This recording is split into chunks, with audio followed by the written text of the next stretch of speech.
This is your faithful Amanda Splatts, the Amanda Splatts Project. Storyteller of Mahavre, does regal with flavor. I apologize for getting a bit of a late start this morning. And you know, for me, late start is like a couple minutes. Now my ear... Well, I'm sorry about that, Jinx. I do apologize. The last couple minutes, I was trying to figure out which theme to play. Because I got a whole series of... Like, I didn't know what would fit this scene. I got a couple scenes in mind this morning. So I was trying to set it up in the studio mode. But studio mode does not let you change volume, so I do apologize for that.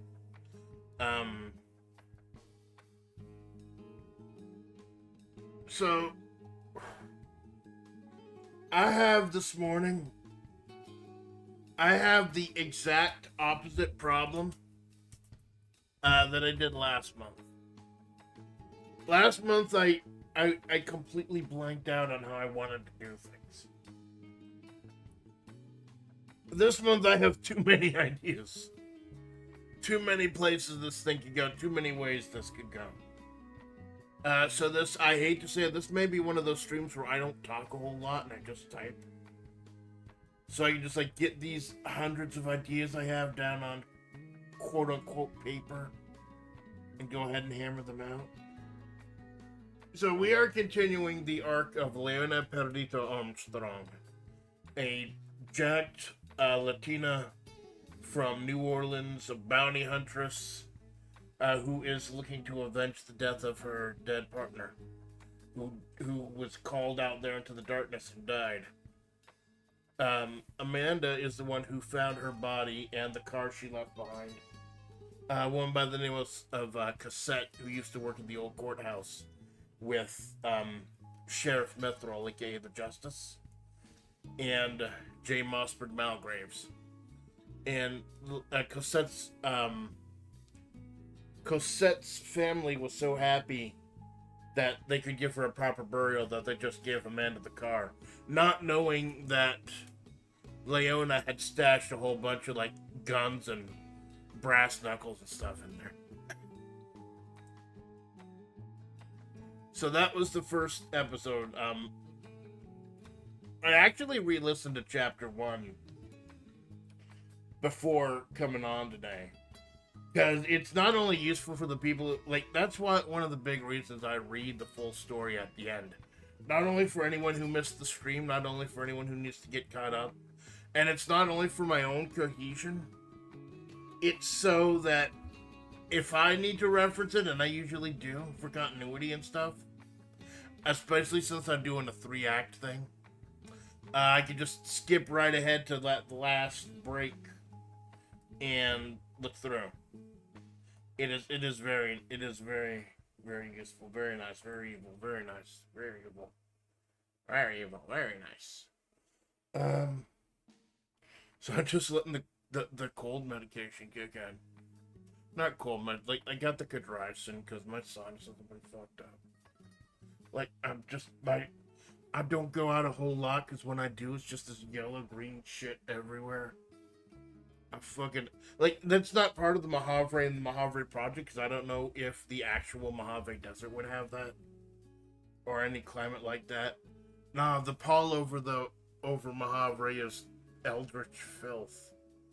And darkness of the mind. And, like, a lot of sadness and heartbreak. It's not a happy fucking place.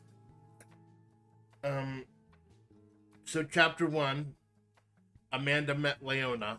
Leona saved Amanda from passing out and dying in the heat. And she got all her shit back, but she let Amanda keep the car.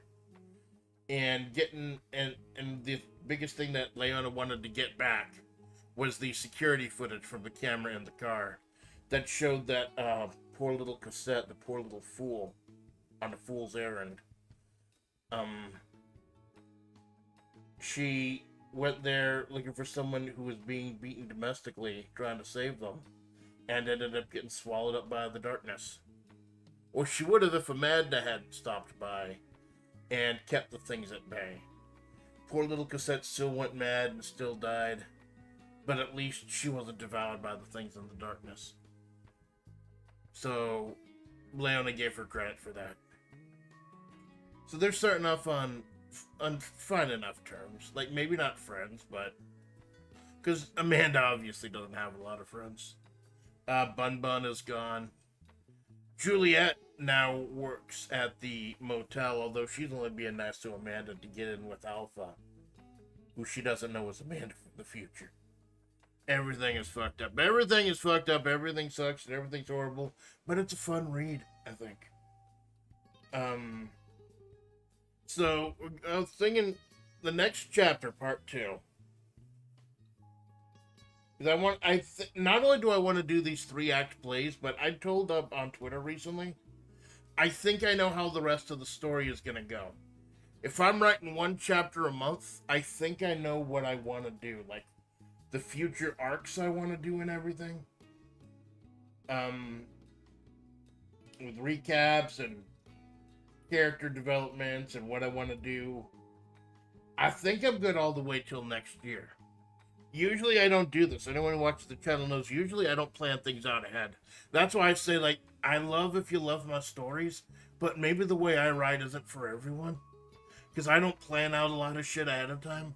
I just have a jumble of ideas in my head, and I spit out whatever one I think is best. That fits the story that I'm writing. I now have kind of a clear plan of what I want to do for the next year. To like at least year 3. Spoiler alert for my anniversary. I do want to go at least 3 years with the project. July 17th is my 2-year anniversary. And I do want to do it like at least another year before I retire the Amanda character. Because as I said, like towards the very beginning, Amanda's got a time limit on her. There is an arc and there is going to be an end to the project.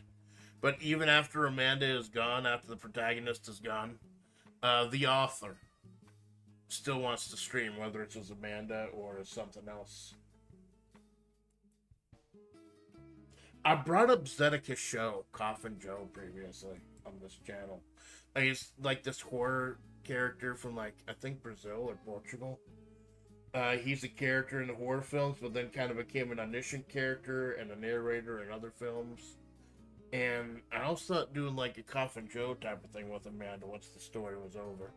Once her involvement in the story was over. Where she's like, just doesn't exist. She's just here for the streams and maybe a cameo in the next story. And so, because I still want to do writing. Even when the Mahavri project is over, I still want to do some writing. But yeah, now, like, it wasn't initially like a whole 1001 Arabian Nights type of thing where the story just kept going. Now I've got a clear vision forward. Due to one of the hypergogic states I was in recently. I've said this before on my channel, I get the most inspiration either when I'm waking up or when I'm falling asleep. These hypergogic states I enter, like I will get a fucking massive burst of inspiration, like a year's worth of inspiration at once. Like a hypergogic state I had a few weeks ago, or a few days ago even, I think it was. Now I know how I want to book WebP until at least the end of the year. So the 2 big things I want to do, creative writing and my wrestling federation, World Extreme Battle Pro. I know what I want to do till the end of the year. With the Mahavri project at least until the end of the year. And with WebP at least until November. Which is the annual of the Real Full Completes Tournament. So yeah, I think the meds are kicking in. I'll take more if they don't.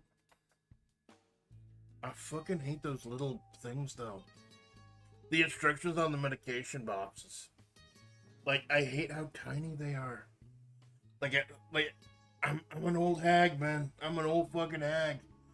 It's gotten to the point where I have to pull out my phone to look at my medication boxes and then zoom in on the text with the camera function just to read that shit.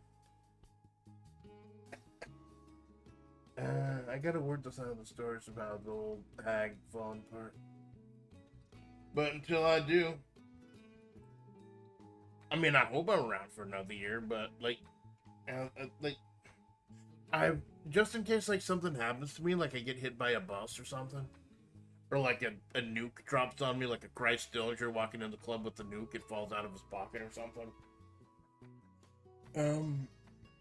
Writing down like a little quote unquote Bible of what I was gonna do. Like the guy from Berserk, like he died making Berserk, and it was gonna be unfinished, but like then someone else knew how it was supposed to end. Because the way the original Berserk anime ended, like with Griffith in charge and everything, having it end there, while be kind of poetic, kind of suck because you never get the resolution. I want to finish telling a story. The Amanda Splatts project, partially is about. I've got so many unfinished stories out there, and I want to at least finish a story.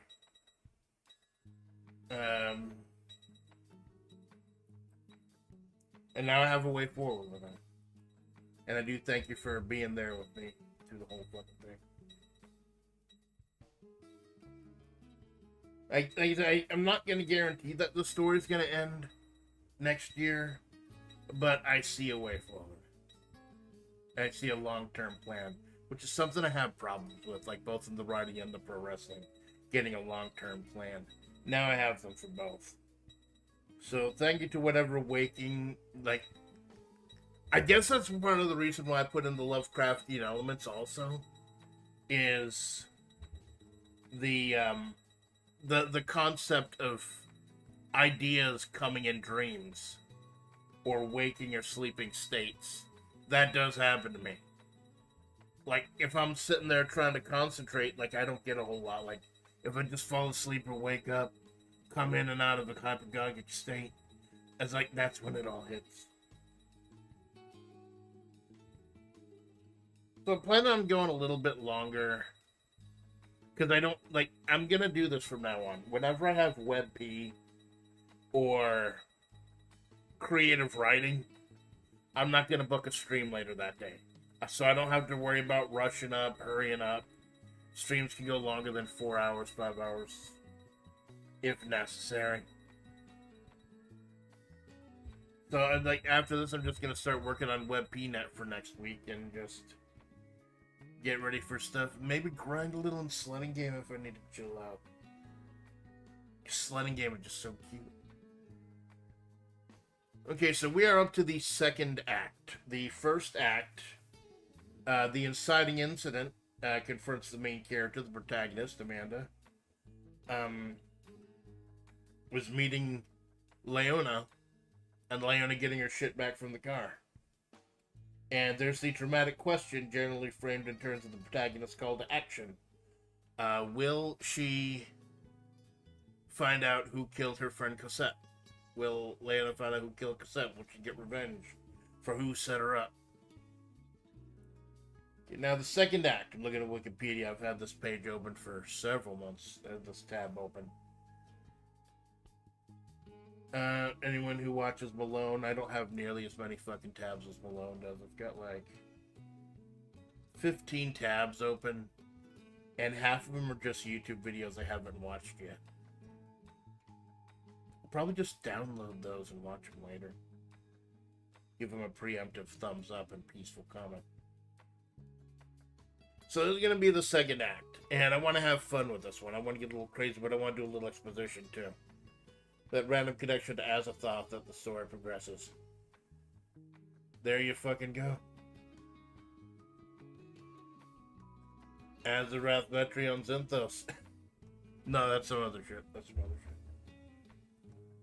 So the second act is the rising action. Typically depicts the protagonist's attempt to resolve the problem initiated by the first turning point, only to find themselves in ever worsening situations. Part of the reason protagonists seem unable to resolve their problems because they do not yet have the skills to deal with the forces of antagonism that confront them. They must learn new skills and arrive at a higher sense of awareness of who they are, what they're capable of, in order to deal with their predicament, which in turn changes who they are. It's referred to character development or character arc, cannot be achieved alone, usually aided and embedded by mentors and co-protagonists. So I've got a general, like I said, this is going to be one of those chapters where I do a lot more writing than talking, and I'm sorry if those are boring, but what I do is, like, in these type of chapters, like, I go ahead and hammer out some stuff, and then I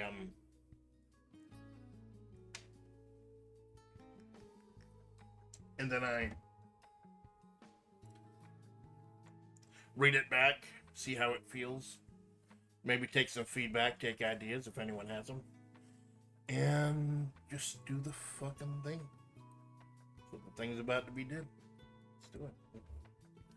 I always like to start out with a good sentence that draws you in and sets the mood.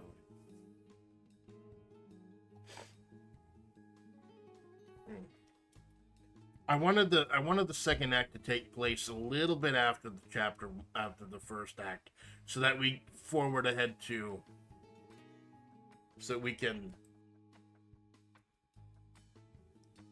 forward ahead to Leona getting herself situated again, getting her old job back.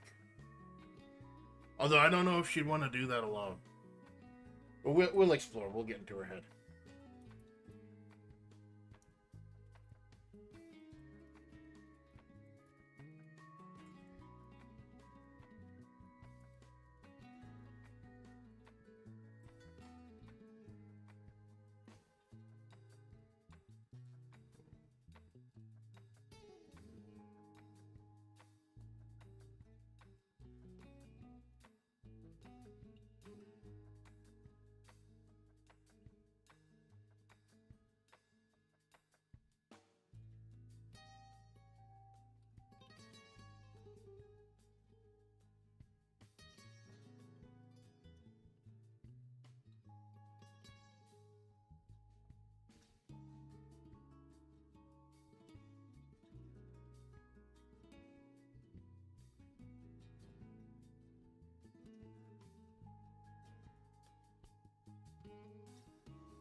I almost want to say Cursed Business District, but I think that might be too much of a reference to Disco Elysium. I already have the smallest church in Mahavri.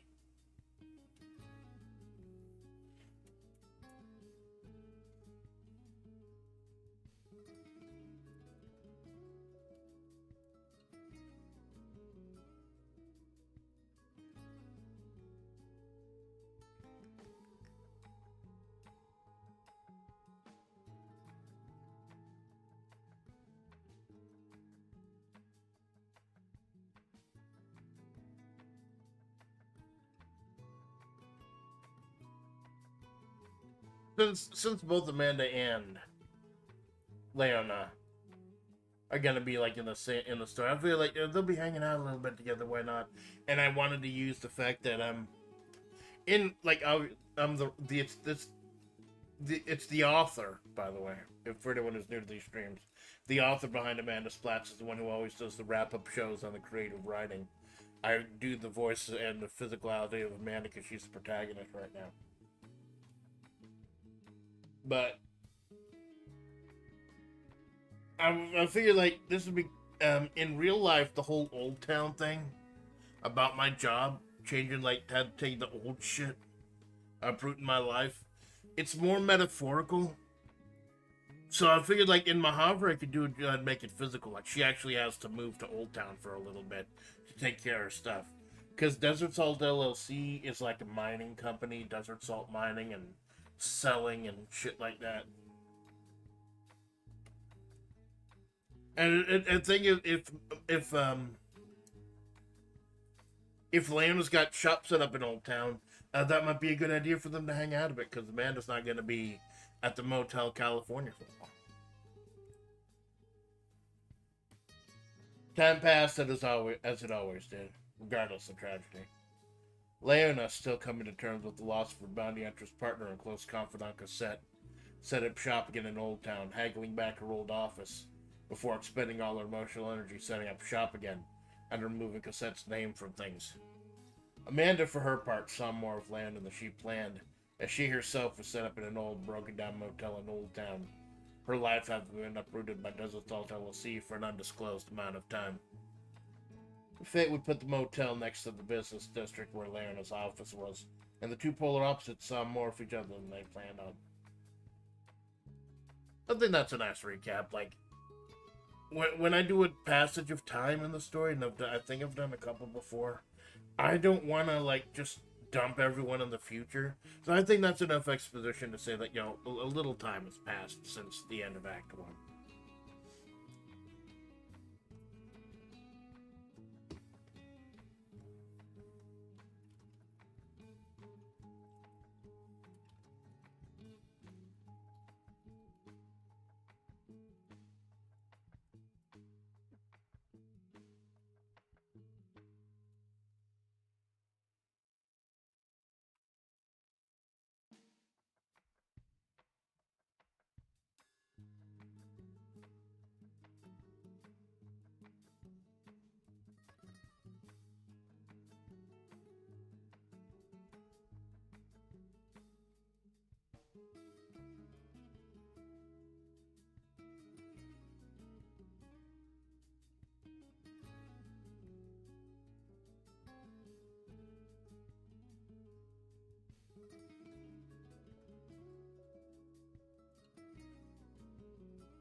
I think World Extreme Battle Pro in the Mahavri project isn't going to be nearly the grand, epic thing it is on this channel. Like, we don't have legends from all different media coming here.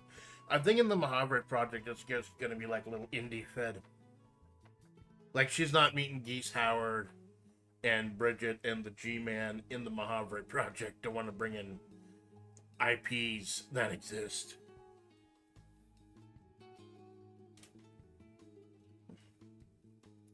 Based out of the Mahavri Fairgrounds. Because we've established long in the past that WebP and the Mahavri Fairgrounds do exist in the Mahavri project.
Yeah, I figure if there's anything that Leona and Amanda might have in common, it's pro wrestling. Because Leona just strikes you as the type of person who loves watching people beat the shit out of each other. Because she grew up beating the shit out of people herself. She's the hero of her own wrestling story. Just beating the crap out of bounty hunters and criminals and stuff. We did establish in Chapter 1, she is kind of violent towards most of them. That's because she knows of all the horrible shit they've done.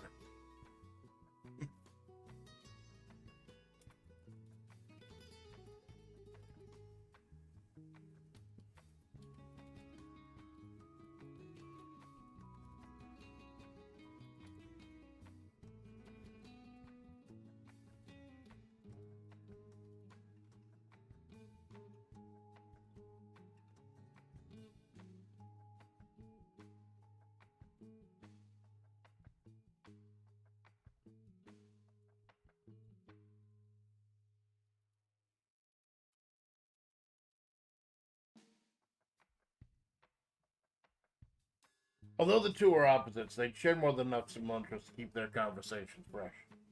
Especially once Leona found out Amanda was the head booker for World Extreme Battle Pro. Booker is the person who writes the stories and put the cards together, just like I do for WebP. This indie wrestling federation based out of the Mojave Fairgrounds.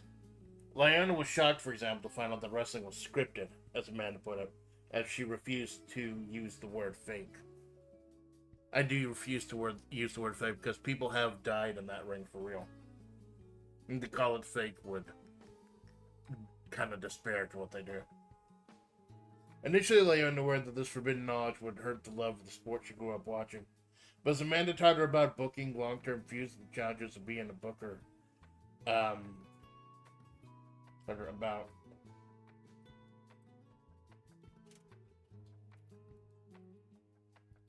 staging, long-term feuds, and the challenges of being a booker, Leona actually gained a newfound interest in this new aspect of something she loved. Yeah. This will also be like if there's a fight scene, and I'm gonna try to do a fight scene. This will be a good excuse for her to break out some wrestling moves. It'd be funny twist if the real WebP was just off-brand versions of it, like Mexican wrestlers closely themed shit like El PepsiCo, El Gimato, or the Flaming Curado. Oh my god, I gotta fucking do that. I gotta do that, man. Thank you. I gotta keep that in mind. I gotta keep that in mind, man. That'll be great. We'll see. Maybe they'll make an appearance. Who knows?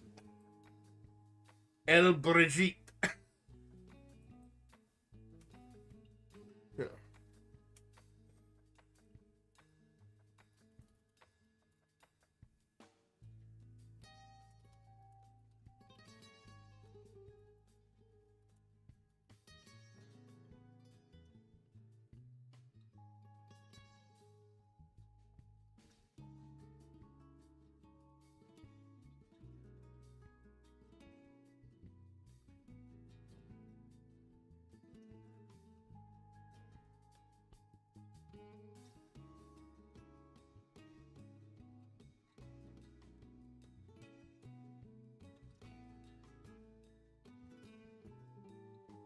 I know like 3 or 4 different things that I want and a whole ton of ideas. I'm just trying to figure out the connective tissue that's going to be hooking the scenes together. And when I'd actually start doing the writing, it starts to become a little bit more apparent. Like things are starting to click.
In return, Leona had taught Amanda about cooking as much as Amanda was able to retain.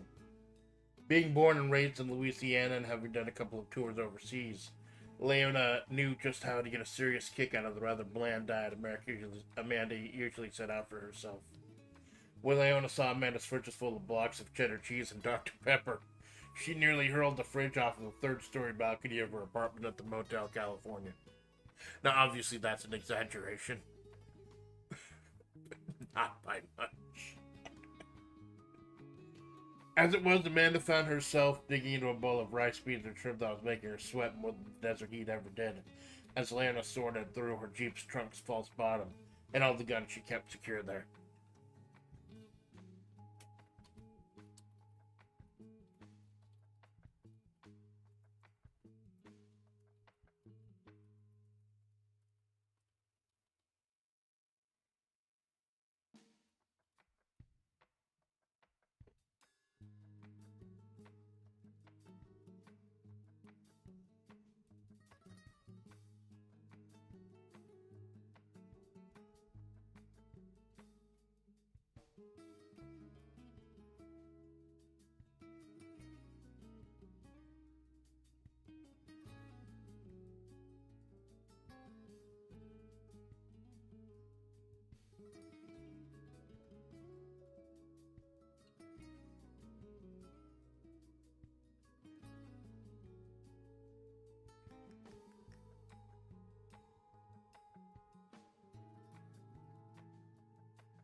As it was, Amanda found herself digging into a bowl of rice, beans, and shrimp that was making her sweat more than the desert heat ever did, as Leona sorted through her Jeep's trunk's false bottom and all the guns she kept secured there. Kicking you in the fucking teeth, isn't it, Mando? Leona said with a cocky grin as Amanda reached for her 2-liter of Pepsi Max once again. I didn't even use the whole ghost pepper.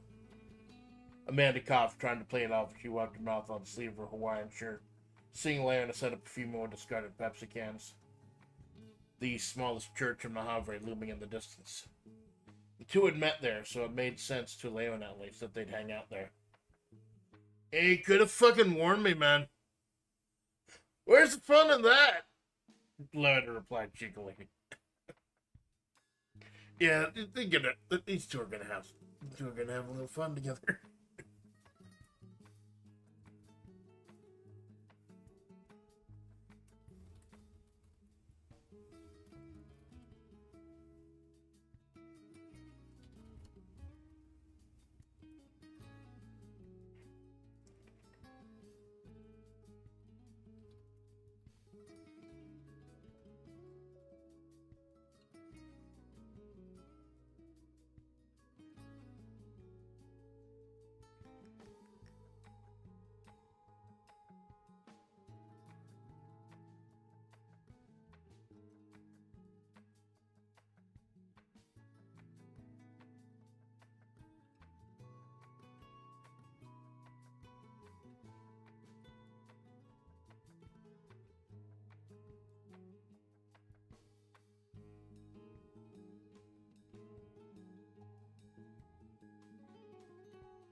Hmm.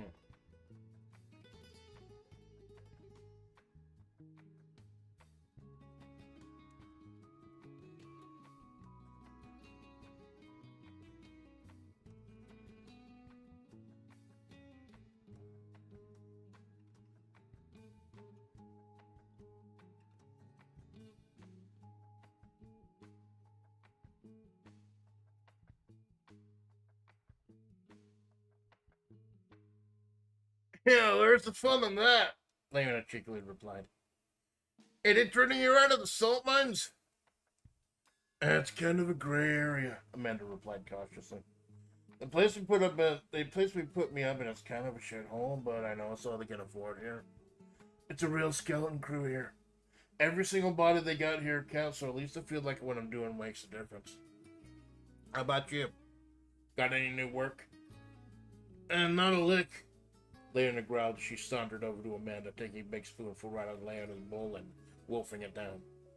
I mean, you usually don't want to do this job solo anyways. If you end up in the shit, who's gonna save you, right? Still kind of living off my savings. Desert Salt LLC is always hiring. I gotta tell people, like, I'm almost contractually obligated to tell people in real life conversations if they're looking for a job or something, hey, Desert Salt LLC is always hiring. Because, like, there is no one there in my division right now. They need any warm body they can get for the next few months.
You see, when you write a conversation, like, you don't have to put everyone's, if you're doing the traditional, like, writing style instead of the script style, as long as there's, like, some kind of cohesive flow, You don't need to put the person's name to every single line. Like, you can tell by the end of the quotation marks who's talking.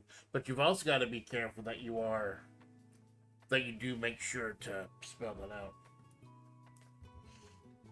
And Desert Salt LLC is always hiring. Leona instinctively replied with the middle finger. Instinct. There's an N in this. I should have instinctively known that. Leona instinctively replied with the middle finger, as she did with most things. Hey, mind if I give that hand cannon of yours a shot? Amanda nodded, slowly pulling the Desert Eagle she put so much trust in out of her waistband and handing it to Leona, who replied with, soon as the money starts rolling in, we're buying you a legit concealed carry holster. I don't want you blowing off one of those bony butt cheeks sitting down wrong, got it? Amanda sighed, checking her Pepsi as Leona set up a few more cans and turned around, counting out 10 paces. What's with the pacing? Just keep that old muscle memory. You know dueling's legal in Mahavre, right? That's a little thing I wanted to... With Mahavre being kind of like a southwest type of city, like, and it's an autonomous district, I figure, yeah, dueling is probably still legal. I will admit, I got this idea from a recent episode of Ordinary Things. Ordinary Things is one of my favorite video makers. He just really brilliant, really in-depth video essays every couple months. The guy is amazing. And he recently did one on dueling in England and the history of dueling in England. And I'm like, they were dueling Dalton. Dueling Dalton was my first image song for season 1 of the project. So there's probably going to be a duel happening. At some point, we're going to be dueling. So I'm figuring, like, now that I have a plan, that's the great thing about having plans for the story and wrestling going forward. I can start planting seeds now, and I wanted to plant that seed right there. That dueling is legal in Mahavre. And, of course, Amanda's going to react to that just exactly as you'll expect she is.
I said landing on her ass and open office tried to autofill it by saying open up her ass backwards. I don't think I gotta worry about AI writing this, like it's trying to predict what I want to say. Or maybe that's not AI, maybe that's just the autocorrect. they're using AI at work. That scares the shit out of me.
Hey, Splats. Hey, Manano.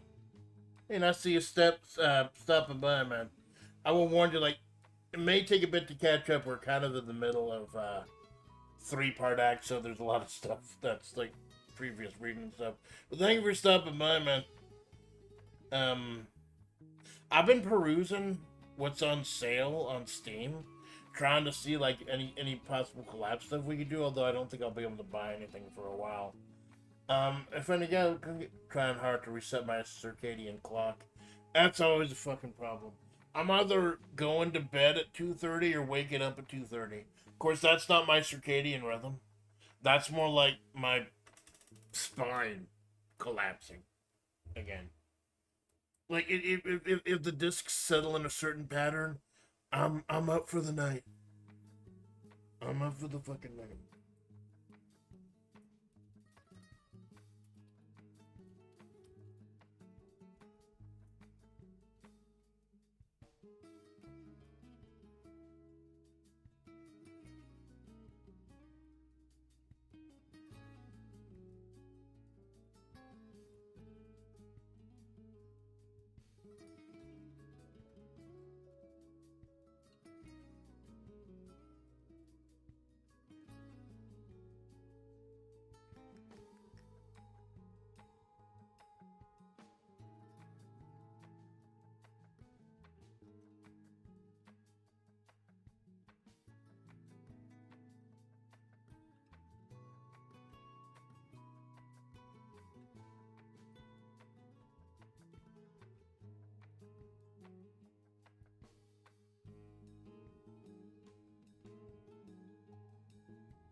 Oh, just keeping that old muscle memory. You know dueling's legal in Mojave, right? Amanda spit out her Pepsi that remarked as Leona, being careful with something as powerful as the desert yule, gripped the gun in both hands carefully and aimed it at the cans on the ground.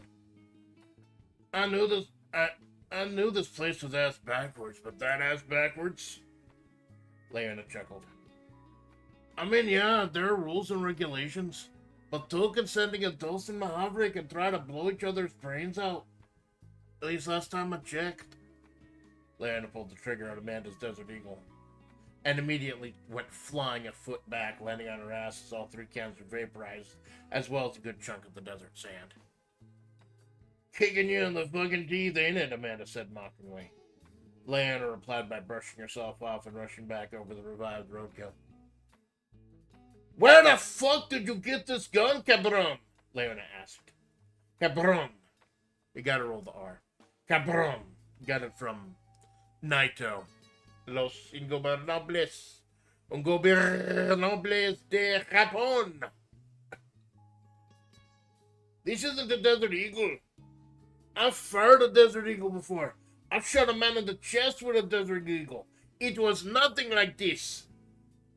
Amanda arched her eyebrow, leading to a frustrated growl by Leona. I got it from San Ruby. Shortly after we met and I left the Rattlers, she said I needed to protect myself from them. Leona's jaw almost audibly dropped at the revelation. The Rattlers! Those butter snakeskin wearing cycles! You're a member of the fucking Rattlers!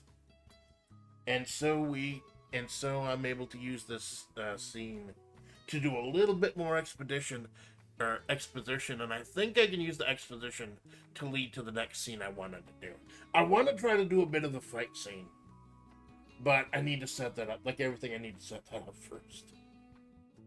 I keep an eye on the page count when I do these stories, although I know the page counts vary wildly. Like if I'm doing a lot of dialogue, that's going to make the page count go up because there are spaces every few lines. I know I shouldn't, but it's just there. Well, like I said, I'm not doing collabs or afternoon streams or anything after writing or WebP anymore, so I can focus completely on that. But if I'm just like doing a game or something or a simple collab in the morning, like I'm doing salted caramel on average every couple weeks with Malone in the afternoon. We're figuring that. Like, I know he's got stuff on Tuesdays and Thursdays. Usually not on Wednesdays. Usually Wednesdays are open unless there's like a premiere or something. So it's cool that he's able to do that for me. He's been able to work around my garbage schedule. Those butter snakeskin wearing psychos. You're a member of the fucking Rattlers?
I think that's what I'm gonna. Now that we like, it's been hinted at, but I think now it's official that what Amanda has been calling her desert eagle for all this time is not actually a desert eagle. So from now on, until we find out what it really is, I'm gonna refer to it as desert eagle question mark. There's an RPG that did something like that. I forget what it was. That had item question mark.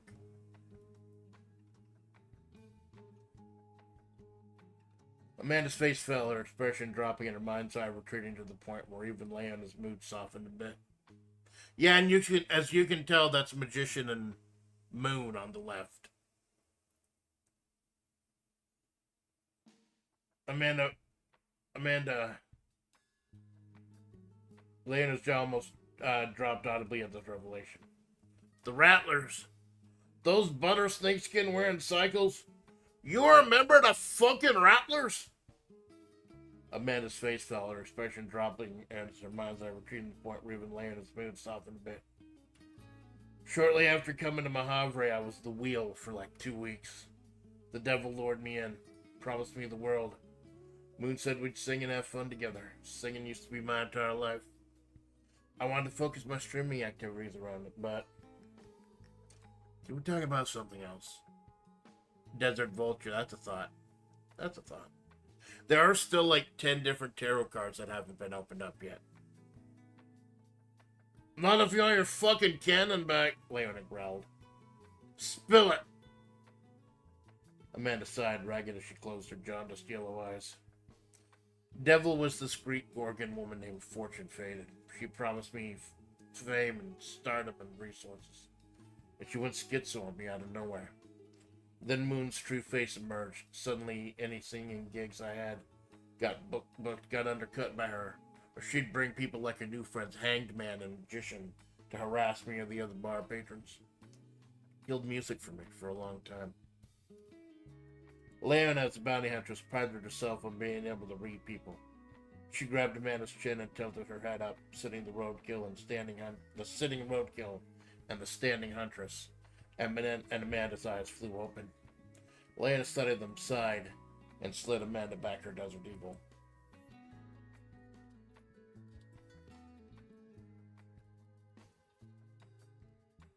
She immediately slid it back into her waistband. So yeah, I think we don't need a ton of exposition on the Rattlers, but since the Rattlers are going to be an important part of this chapter, like the whole Leona Perdido-Armstrong arc is meant to resolve the Rattlers. That's why the quote-unquote leader of the Rattlers, Sheriff Mithril, the Justice, has the history with Leona, with Leona being part of the courthouse back in the day. And of course tie in J. Mossberg Malgraves into it, with Malgraves being the rot and the actual source of a lot of the misery here, to kind of tie that to later chapters as well. I'm trying to be better about the being less like dime store novels and having a more cohesive story throughout them. That's why having the recent revelations about what I want to do for months in advance, was actually pretty nice. Like I'm finally starting to get long. Now I just got to make sure I don't fucking die before I can do any of these plans. I've been meaning to take better care of myself, like watch what I do, like my mental health and everything. I haven't had as many error breakdowns as I used to. I'm working on it. I'm working on getting better. It's a slow process, man, but doing this shit helped give me a reason to do it.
Sorry. I usually nip before I blow my nose.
I don't know why I'm thinking of looking up the lyrics. I know this song by heart.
Leona is a bounty huntress, prided herself on being able to read people.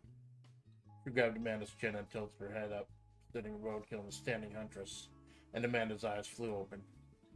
Leona studied them aside and slid Amanda back, her desert eagle, question mark. She immediately slid back into her waistband.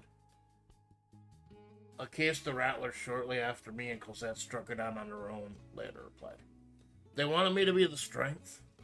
The second that orange-dusted fat fuck called Cosette the fool, I drove an elbow into his cranium and left. Still had to deal with their shit occasionally. Part of the reason I skipped town after Cosette died. Amanda nodded, trying to clear her head. My dad loves the Eagles. Sing them all the time. Hell, I am the Desert Eagle of Mojave. Eagles are pretty based, Leona replied, slowly finding more and more interest she shared with this polar opposite hers. At least the shit off a desperado. Amanda nodded, sighed, cleared her throat, as she always did when she sang. Closed her eyes. They were dueling Dalton. Higher low, it was the same. You see, even when I'm quoting song lyrics, I close my eyes. Like, that's one of the reasons, like, I do for a while I was doing the lo-fi cam that didn't follow your eyes. I close my eyes when I sing. And it makes it really hard to do karaoke sometimes. Like, when I rap, they're open, because I need to watch the words very carefully. But, like, when I'm doing karaoke, when I sing, I look at the screen and then I close my eyes as soon as I've, like, got a glimpse at the next few words. I don't know what it is. It's just, like, when I close my eyes when I sing it. Just do.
Hey, good morning. Thank you for stopping by, Clanker. This is going to be one of the more quiet chapters, like, where I've already got a lot of ideas in my head. I won't be talking out a lot of stuff. Have a good day, Splash. Thank you, man. I've already got, like, a lot of ideas. I just need to get them all on paper and figure out which of the 50 or so ideas I have I can put on paper. I've actually got a pretty good timeline of what I want to do, what I want to accomplish with part 2.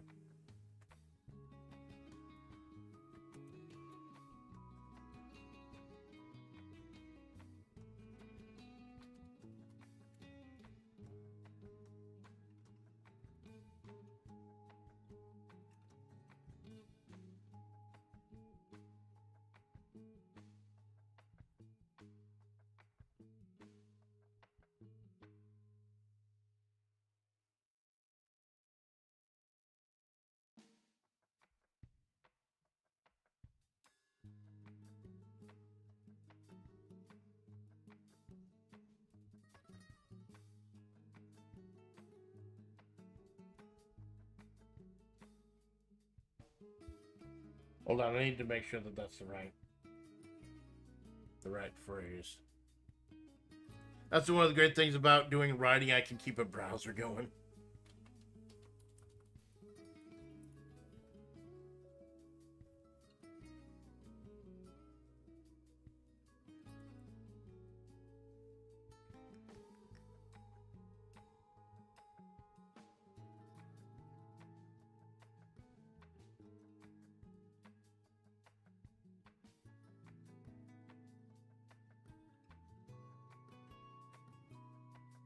Looking up the right version of the song.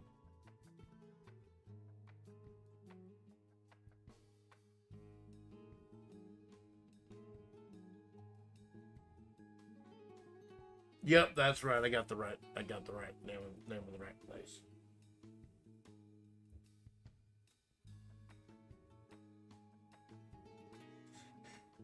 I'm looking things up. I like there on the side of the screen is like looks like religious songs, and then in the middle I'm looking up the lyrics to Stagger Lee by Nick Cave and the Bad Seeds off of an album called Murder Ballads. I like to think I have varied interests.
Leona sat silently, letting Amanda get her old image sung up before clapping vigorously, patting the roadkill on the back, and eliciting a yelp of pain courtesy of Amanda's old broken spine. You fucking got talent, man, Leona barked out. You should take more gigs. Hell, there's this dive bar I found here in the old town called the Bucket of Blood. Like, it's a nice place, though. I'm signing you up. I want to hear you sing on stage. The hulking Latina would not be argued with as she pulled out her phone, making arrangements for Amanda's and roadkill gasped. You what? I fucking told you why I don't take singing gigs anymore. You have any idea what's gonna happen? Who's gonna show up? Leona nodded, looking side-eye at Amanda with that wild-eyed field grin. Yeah, and I'm counting on it. We're gonna resolve the Rattlers in the next couple months, one way or the other. So we got the setup. In just 3 pages, we got the setup. Leona and Amanda hanging out. And Amanda's gonna sing. Finally gonna take a gig after not taking one for the longest time because of the Rattlers. I'm trying to think of what the next scene is gonna be. How much I need to set up and how much can just sit on its own. Because like I said, since I'm not doing afternoon streams, I don't mind how long I go. Like, although, like, I usually do tap out about 6 hours regardless of what I'm doing. And I did want to set up some WebP stuff after today. I'd also want to teach someone how to do Red Dragon Inn. I got another. I won't spoil the surprise, but I've roped another person into learning how to play Red Dragon Inn. We're gonna get a huge fucking collab together sometime, like we did on my birthday, and just get a whole bunch of people to play a couple hands of Red Dragon Inn, because I want to see that game proc off with like multiple people. Things get crazy. I think I want to use Murgath again. Murgath was dangerous as hell. Hit like a fucking truck.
That inn is gonna get packed at this rate, yeah.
You know what? If I'm changing outfits in the story, I might as well change outfits here. By the foot now. That Mojave chic. I'd say I'm breaking immersion right now, but like I said, any wrap-up show or creative writing, it's the author.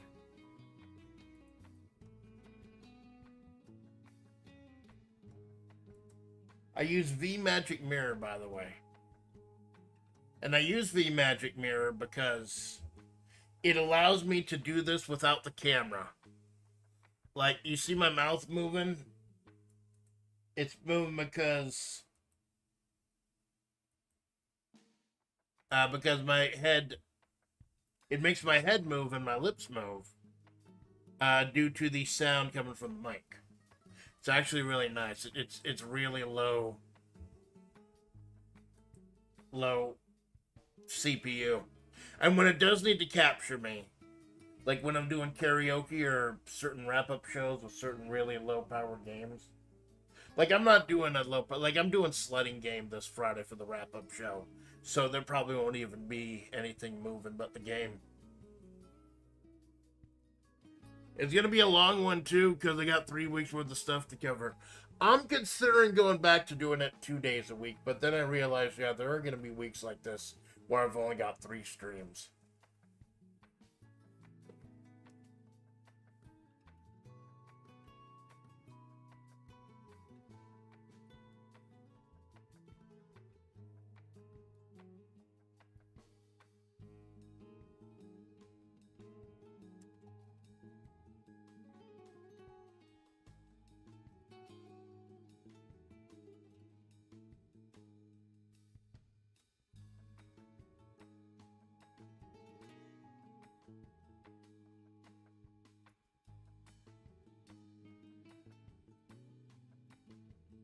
I almost spelled Tumblr without an E.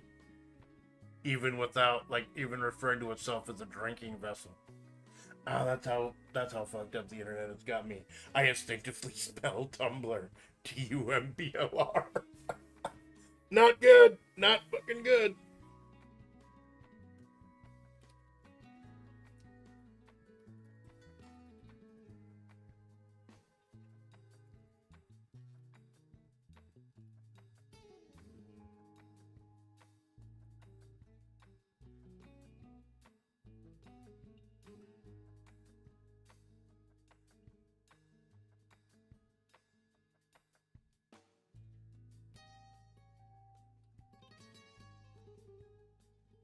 The Eldritch Brain Rot Estate. Yeah, it is. We're infected, man. Everyone in Mojave is infected by the rot except for Amanda. Anyone who was here during the war in Mojave is infected. Amanda came afterwards. Alpha is from the future. Takeen is from the past. And Takeen and I think the devil, Fortune Faded, are the only ones we've established so far who are not affected by the rot.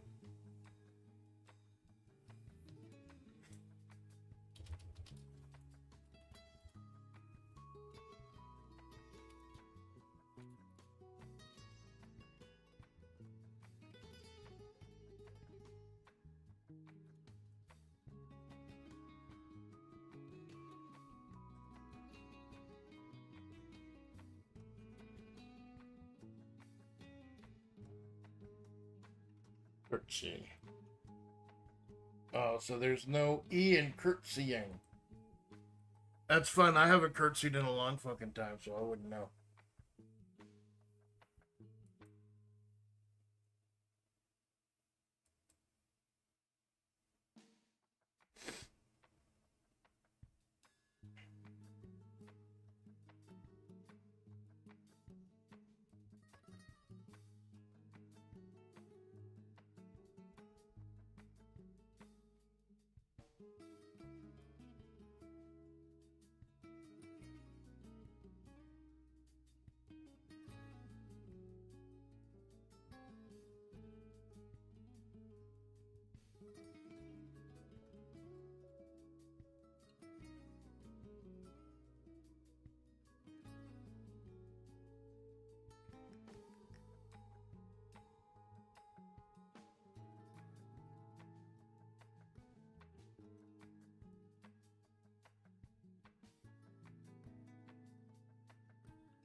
Juliet, her face hidden in shadow, had kept an eye on the ratty blue van parked outside the Motel California since it showed up that morning.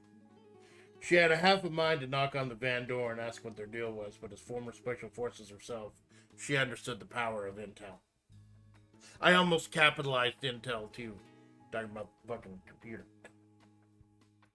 There was no movement from that blue van until late that evening when Amanda staggered up the steps in her Hawaiian shirt and track pants up to room 21. Because blackjack, of course, it's blackjack. Disappeared for a few minutes and stepped out clad in her usual black and yellow Mojave chic business suit. Juliet rolled her arm expertly as the van lurched to life, sending her small wine tumbler rolling towards the van. The shadow-faced woman knelt down by the tire, casually sticking a tracking device in the wheel well before picking up her wine tumbler and curtsying apologetically. The massive, slobbering neckbeard of the man in the driver's seat paid no mind. And usually that's how Juliet liked things. So yeah. The bad news is that now the Rattlers know where Amanda lives. Good news is that Juliet's now got a track on him.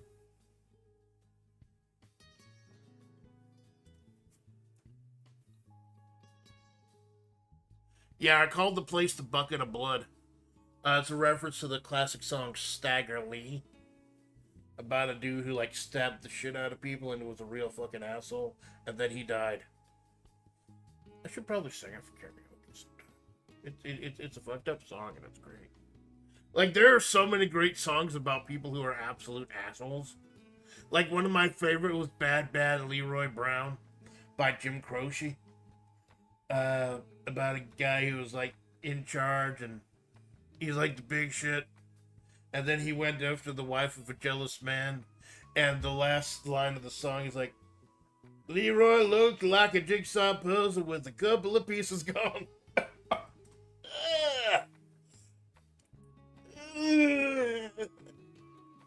That's a horrible visual. The bad Leroy Brown, baddest man in the whole damn town. I haven't saved it. I like to save regularly just in case the computer crashes. Better than a whole King Kong. Meaner than a Jinkle hot dog.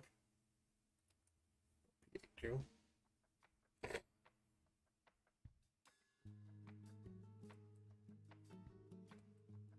Alright, so I'm trying to think, is there any more exposition I want to do? Anything I want to set up before we get down to the Bucket of Blood?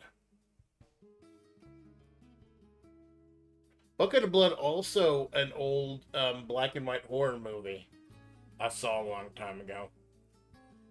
It was about this artist guy, or guy who wanted to be friends with artists. So he kidnapped people and made them into statues. And then the horror was people realized there were people in the statues. And there's this big revelation scene and everything went horrible. It was one of those old horror movies where I think the copyright lapsed. And now since it's public domain, they were able to put it on one of those compilation DVDs that have tons of movies on them. Tons of public domain movies. You can get it for 10 movies for $1. House of Wax or something like that. No. Bucket of Blood was different. It was Bucket of Blood took place in a bar. I'll look it up just to make sure.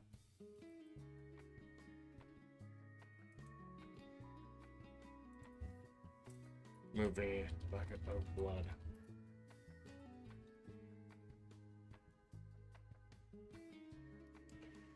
Bucket of Blood is a 1959 American comedy horror film produced and directed by Roger Corman.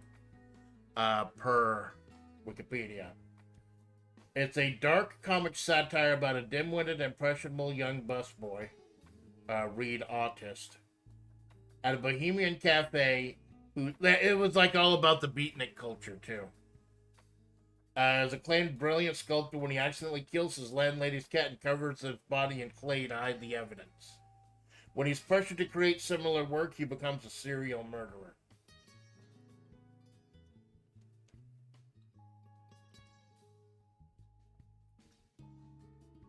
It was remade for television in 1995, although the remake was distributed under the title The Death of the Artist. A musical production opened in October 2009. 2023, a theater did a musical adaptation of it. Yep, list of films in the public domain of the United States.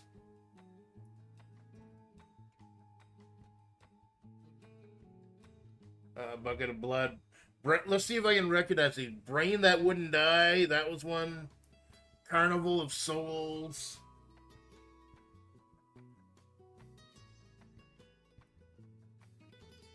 Debbie Does Dallas. The Dallas Cowboys hold veto power on commercial publication because of the unauthorized use of their trade. Oh. Dementia 13. That was one. There was like 12 of them on this little DVD for like $1. Because they do it for free because it's public domain. They can do whatever they want with it.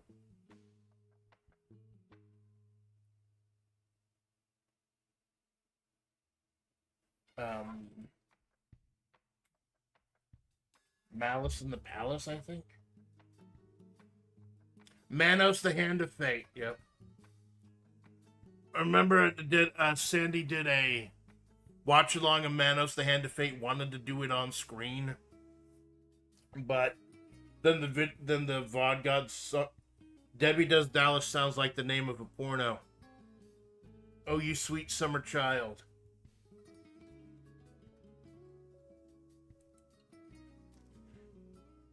Debbie Does Dallas is a 1978 American pornographic film written, produced, and directed by David Buckley under the pseudonym Jim Clark. The plot focuses on a team of cheerleaders, and that's as far as I'm going to go. There's a reason it sounds like a porno. It is a porno. March of the Wooden... Yeah, Manos, the Hands of Fate, that was the big one. But I still ended up getting dinged even though it was public. Oh, would like to know this. Original script may have been copyrighted. So that might have been why the Manos watch-along got dinged. The original script may have been copyrighted. Night of Living Dead. Plan 9 from Outer Space. Rage at Dawn. Screaming Skull. Yeah, there were a lot of these, like, copyright had run out on something.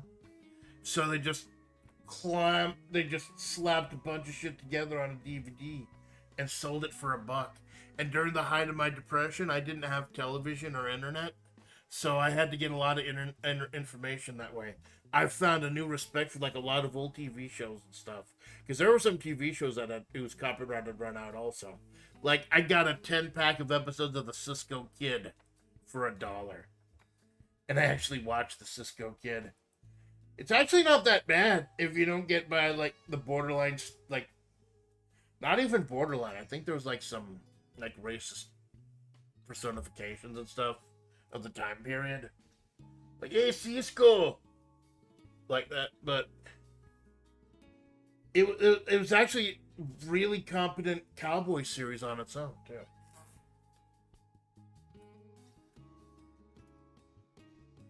Okay, so we're fast forwarding to the night of the Bucket of Blood.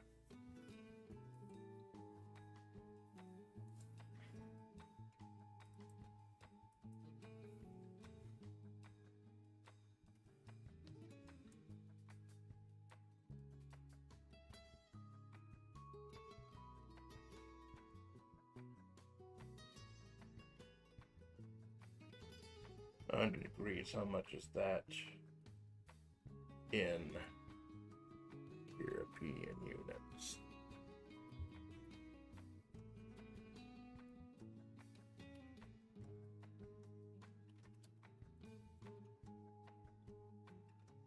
Yeah, it's been around 100 degrees here. That would be 37.7 degrees Celsius.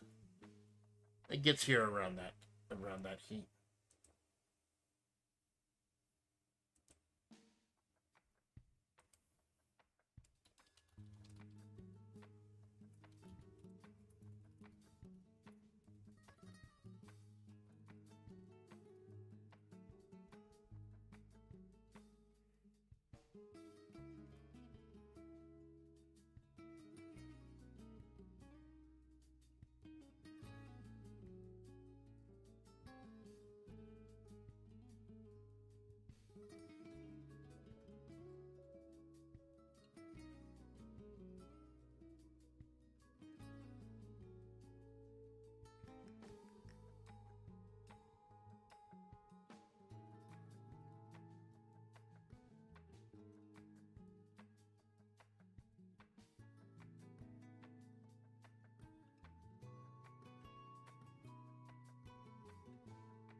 check out what Leona's wearing. Like I said, I established her fashion sense in chapter 1.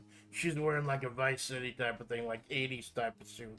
She got that what's it, Don Henley, not Don Henley, wherever it was, but Miami Vice type of thing with the white blazer right out of Vice City.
The 100 degrees in May heat of Mojave finally subsided as the sun finally disappeared over the horizon, and Leona's Jeep parked in front of the bucket of blood. A small, quaint little diner with a karaoke stage. Amanda was surprised at just how clean and quiet the place was. Not at all the type of thing you'd expect from a place called the Bucket of Blood. Leona parked the Jeep right out front, taking time to feather out and fluff the wild crimson hair that seemed like it's under to flow anywhere it wanted. Decked out in a sun-covered tee and gleaming white blazer that was already covered in eldritch sand, thanks to the bitter winds that blew through Mojave, Leona looked like she stepped right out of Miami Vice. Amanda, her fashion sense dictated by things she'd seen Sandra wear, wasn't one to talk. Amanda stepped out of the Jeep, barely noticing a ratty blue van pulling up alongside them. I don't know why you let me talk me into this. Because, Leona replied as she vaulted out of her seat, you need to stop letting people prevent you from doing the shit you love. Right, Cabron? Amanda sighed, keeping her eyes trained on Leona as a small group of butter snakeskin suit-clad people emerged from the rear of the van, disappearing into the bucket of blood. Since you're the one who dragged me here, you have any requests? Yeah. Shut up and sing.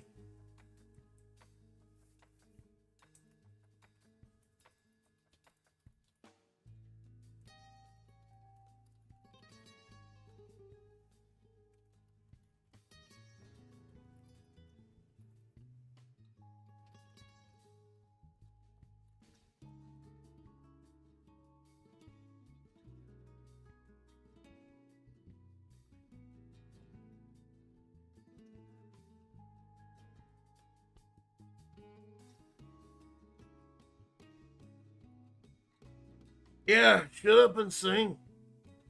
But if I shut up, how am I supposed to? You know what I mean, fuck ass! Leona barked out, dragging Amanda by her bony wrist into the bucket of blood.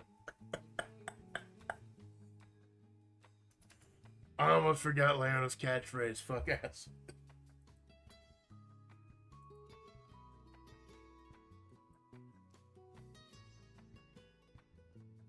Getting to the action. Got a few things I want to cover, so we might end up going like the full 5-6 hours today. We went 5.5 hours yesterday.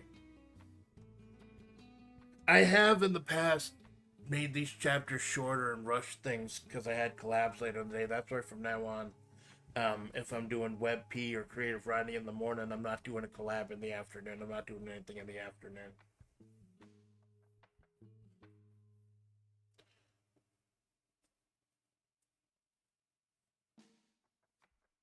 So we're getting to the bucket of blood.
Hmm.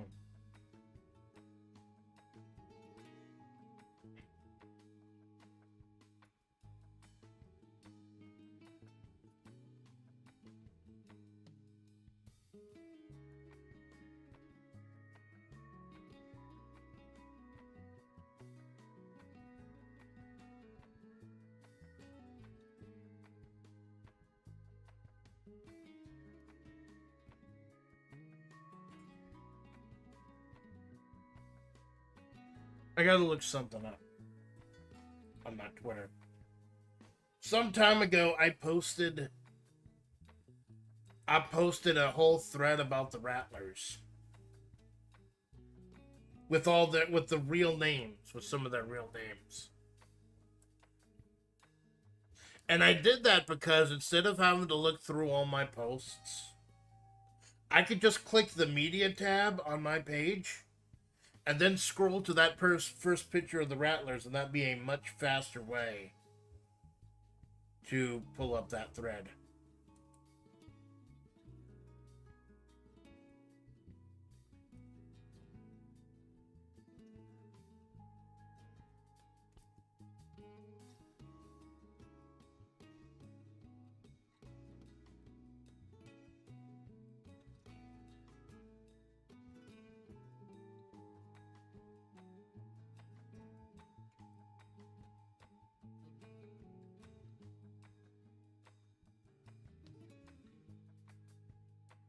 Yep, there it is.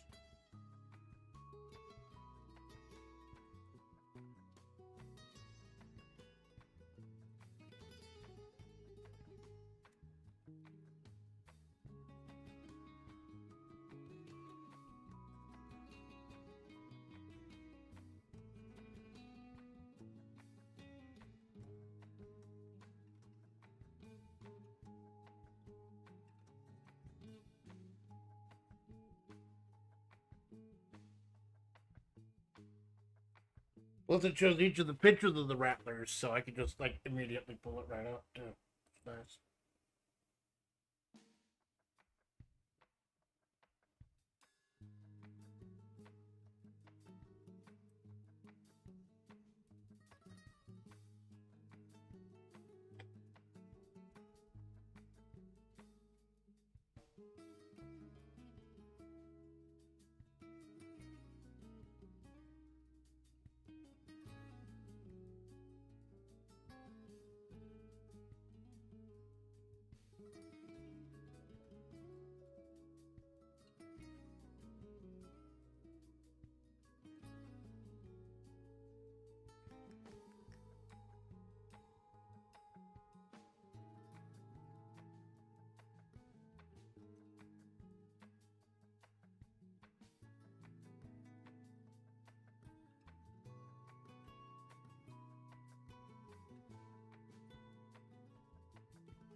I had a couple ideas I wanted to use in this chapter, but I think I'll save them for chapter 2. Because as you can probably tell, the big confrontation is going to be between Leona and Magician, Leona and Justice.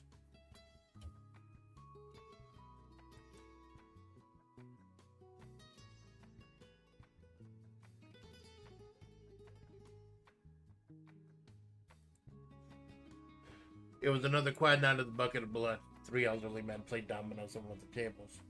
A couple of young starlets celebrated a baby shower at the bar. Leanne pulled Amanda towards the stage, checking the time as she informed Amanda of the reservation she'd made for her. Amanda flipped through the songbook nervously as she heard a familiar voice coming from the old men's table. Dominoes! I know how to play dominoes. Let me play with you. I want to play dominoes. Amanda shuddered, nearly threw up, almost collapsed to her knees. That thick Jamaican accent, that desperate need for attention. I keep making that mistake when I say Jamaican. J-A-M-A-I. It's not J-A-M-A-C-I. It's J-A-M-A-I-C. I keep making that mistake. That desperate need for attention. Like most of the Rattlers, Jean-Paul Montauban gave up his name when he joined the group, and now shambled through life as the bony, clown-faced magician. Most vocal of the Rattlers, the most clingy, and the most eager to make Amanda's life hell. Amanda bolted for the door only to be grabbed around the waist by Leona's powerful arm. Amanda was a foot taller than Leona, but Leona's muscular bulk easily outweighed her bony frame. She wasn't escaping this.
And then by fate, the moment you said magician, the stream started, the stream has ended, stream showing thumbnail with them, and then promptly resumed the stream again. Oh my god, he is infected. He is infected as above, so below. That's creepy as fuck, man. He's supposed to be creepy as fuck. He's supposed to kind of be an antithesis of Amanda. But it's always got like a similar physique, but completely different attitude. Much like Moon is like, if you probably tell, the Rattlers are supposed to symbolize certain things, certain aspects of my life, like fucking brainworms and shit. I thought I'd be able to kind of deal with shit during the story through them, but then they ended up just kind of taking on a life of their own. So it's time to deal with them.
Oh, I gave her the last name Tesla.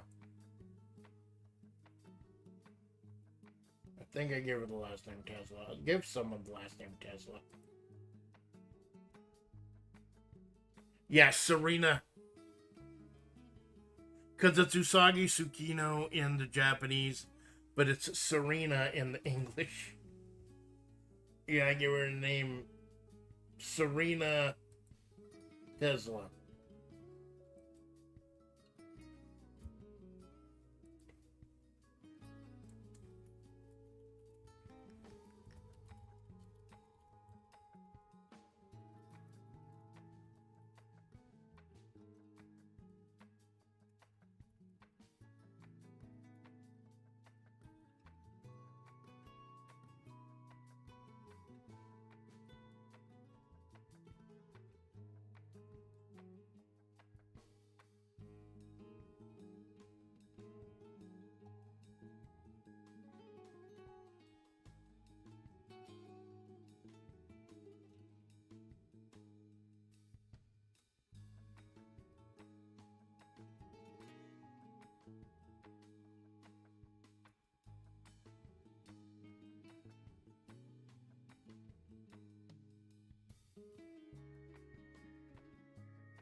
You can't keep running. Leona growled, the lioness as she was through gritted teeth. Tried calling the cops out on these people, Amanda replied in hushed tones. You know the sheriff is one of them, right? What the hell am I supposed to do when the person you're supposed to trust is part of the problem? You find someone new to trust, Leona barked back, storming over towards the magician.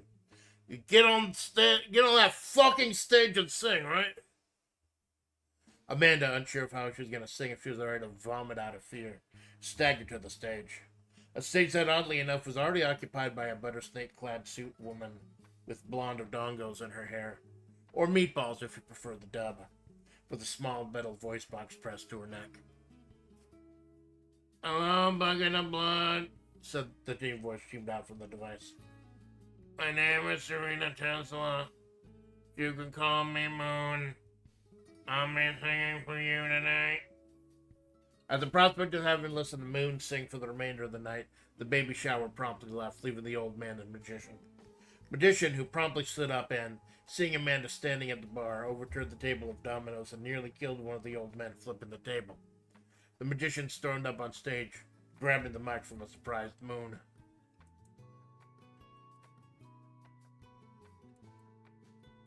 So yeah, shit's already going down. Might not be a fight scene, but shit's gonna go down. I kind of want to do a little bit of the fight scene, but I have other ideas as well. Been going like 2.5 hours. I'm surprised.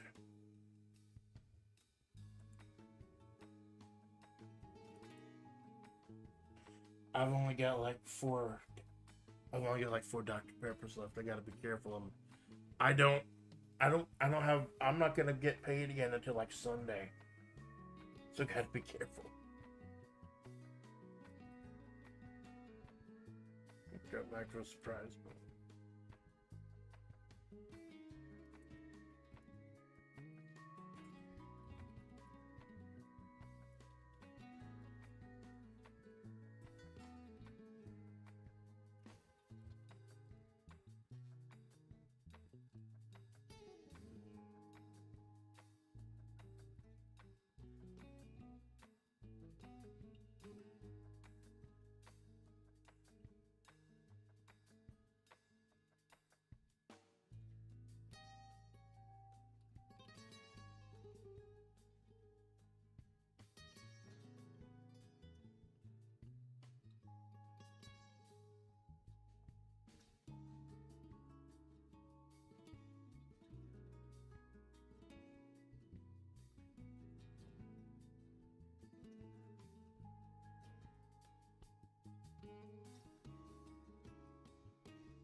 At the prospect of having to listen to Moon sing for the remainder of the night, Baby Shower prompted left, leaving the old man and the magician. Magician, who promptly stood up and, seeing Amanda standing at the bar, overturned the table of dominoes and nearly killed one of the old men flipping the table. Magician stormed up on stage, grabbing the mic from a surprised Moon. "Let's hear it for Moon!" Magician screamed, his eyes never leaving Amanda. "Best singer in Mahavre! Best singer in this whole bar! Best singer wearing a suit here tonight! Best singer was not an aggro, crusty, dried up bitch! I mean, not that I'm talking about anyone." Magician cackled.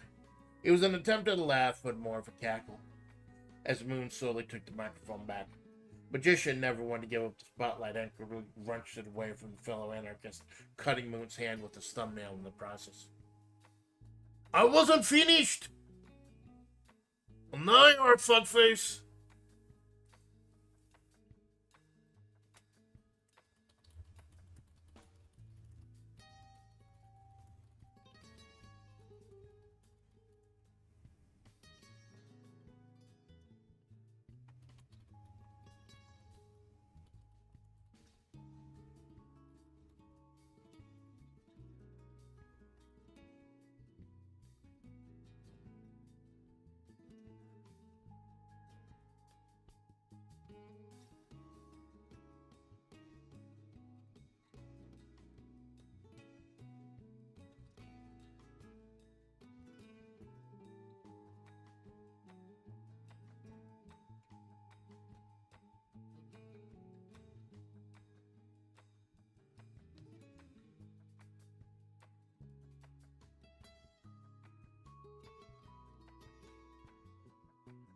When it's lower numbers, I don't know whether to write the number down, or the word down.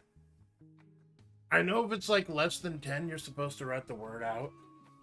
But then, like, if she sent him sailing a good 15 feet, do I put a good FIFTEN feet, or a good 15 feet? Spelling out the word seems a little more natural for some reason.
I suppose it depends on how important it is to internalize the exact number. Like a good 15 feet as opposed to an exact 15 feet. Just my view, and I'm not right. Well, that's kind of what I was thinking too, Jinx. Like he's sailing a good 15 feet. It's like not exactly 15. Like it's not like a construction site and they have to get the number exact. I'm just indicating that she sent him flying.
I hope it's not lost on anyone how fucked up it is that they're having a baby shower at a bar.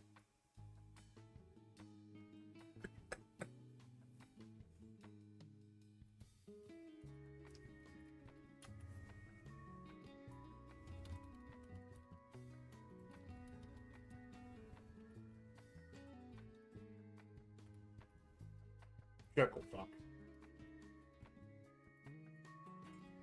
I used the phrase chuckle fuck before, but I think magician probably qualifies as what an actual chuckle fuck is.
It does pretty much equate to clown, so yeah, he sure is.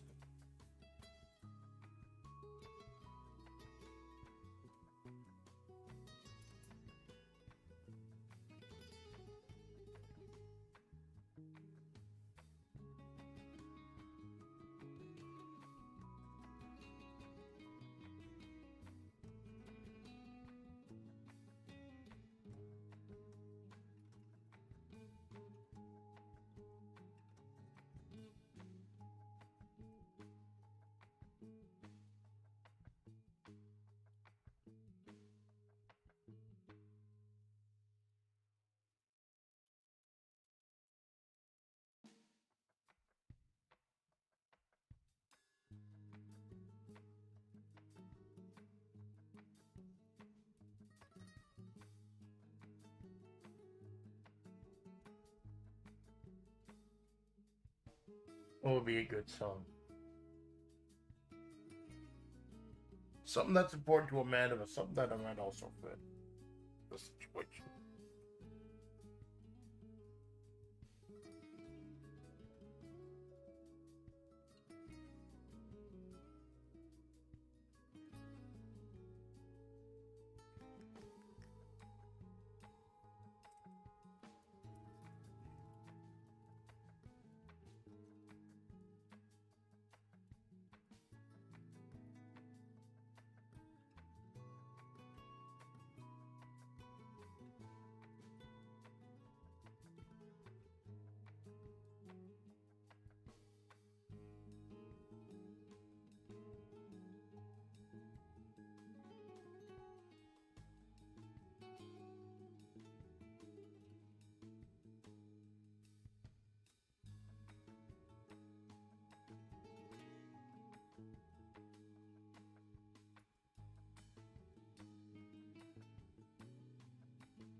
Magician turned his attention to the intruder and found his lovingly painted clown face being caved in by a violent punch, sending the anarchist sailing a good 15 feet. Leona helped the elderly man to his feet, brushing him off and setting him off with his compatriots, gathering their scattered dominoes and making haste. Moon and Chalk scampered off the stage, pocketing her metallic voice box. She'd have made it too if Leona hadn't grabbed one of her pigtails and damn near yanked it out of her skull. "Where the fuck do you think you're going, cabron?" Leona barked out. "We're all gonna sit down and shut the fuck up and listen to Amanda sing. And when she's done, I got some questions for that little chuckle fuck." Moon heard and reached for her voice box, drawing it to her throat. Leona promptly replied by wrenching it out of her hand and dropping it in one of the drinks the baby shower had left behind. With her free hand, Leona shoved Amanda on the stage with the brusque, "Sing, fuck ass!" before finally tossing Moon aside. Amanda, in shock, stunned, ready to puke, her spine throbbing, reverted to what she used to do in times of pain and fear and uncertainty. She sang.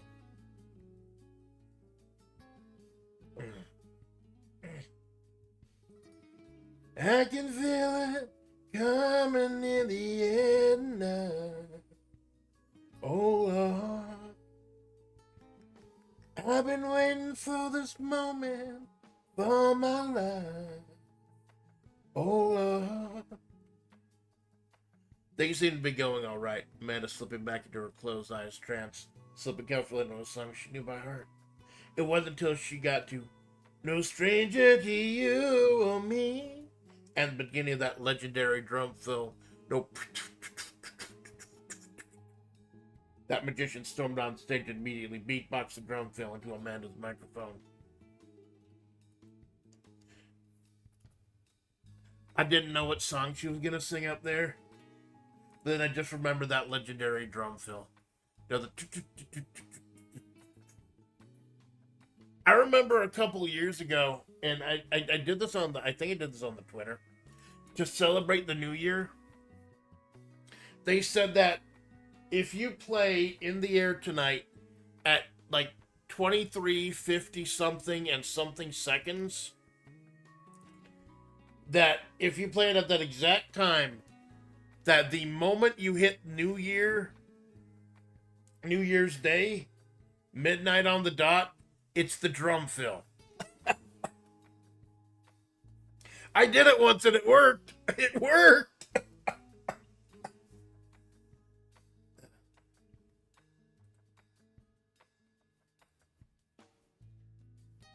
Now the song control. He fucked up the drum fill. Now the song control.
I'm sorry about all the clown violence. It will happen again.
Okay, I'm sorry. This wasn't much of a fight scene. This wasn't much of a fight scene. Things seem to be going all right. Amanda slipping back into her closed-eyed trance, slipping comfortably into a song she knew by heart. It wasn't until she got to "No Stranger to You or Me" and the beginning of that legendary drum fill that magician stormed on stage and immediately beatboxed the drum fill into Amanda's microphone. The song, now ostensibly ruined, continued. But without Amanda, as magician's breath, his mouth full of rotten, unbrushed teeth, was the last straw, and Amanda collapsed to her hands and knees, vomiting violently on stage. Leona sighed, getting to her feet, bum rushing the stage, and immediately dove a powerful shoulder to the magician's chest. The anarchist was sent reeling with all the precision of a skilled MMA fighter. Leona was mounted right on top of Mountebank, legs on the other side pinning him down. A violent punch after violent punch grounded and pounded into his filthy, clowny face.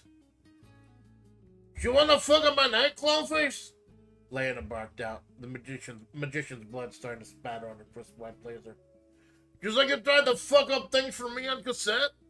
You and that fat inbred hick with the sniper rifle? It was you. I fucking know it was you. Confess!" Magician, bloodied as he was, grinned out as he spat out one tooth. "So why you been so aggro, bish? When the sheriff finds out about this?" Leona replied by reaching into her blazer pocket, pulling out a cocktail napkin with the phone number scrawled on it. "You recognize that number, fuck-ass? Tell me whose number it is." Magician, preparing a rebuttal or flippant liar, more crying and complaining, instead settled on a show of genuine surprise. "Wait, how did you find my work number? How did you find my work number?" Leona replied with a double axe handle to the face, nearly crushing Magician's skull as she stood up.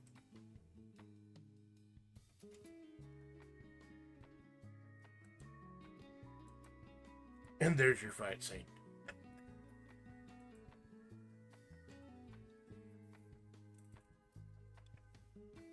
I'll have something better for Act 3. I'm pretty sure I'll have something better for Act 3.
What's something you can use quickly to tie off hair?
Magician preparing a rebuttal or a flippant lie or more crying and complaining, instead settled on a show of genuine surprise. Wait, how did you find my work number?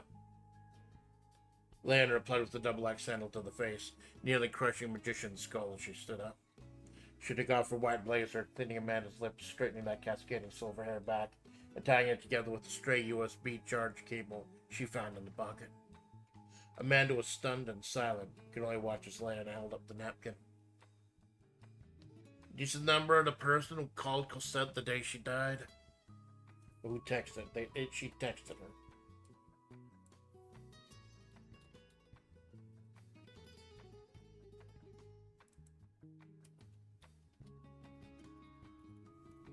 This is the number of the person who texted Cosette the day she died. The person who lured her out into the desert.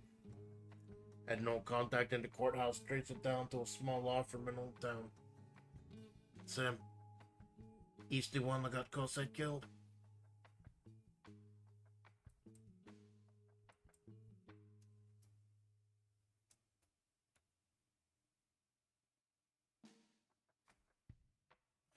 And with that, I think I need to take a break. I've been going for 3 hours straight. I'm nowhere near done. Well, I'm kind of close to done, but not near done. I need to take a break, though. I need to... Some people call them idle meetings. I just tell you, I got to use the bathroom.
that.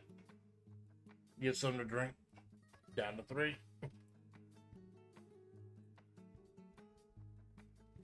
Welcome back. Thank you, Jinx. Got more action, got more adventure, got more ideas. I think I can cram everything in one story.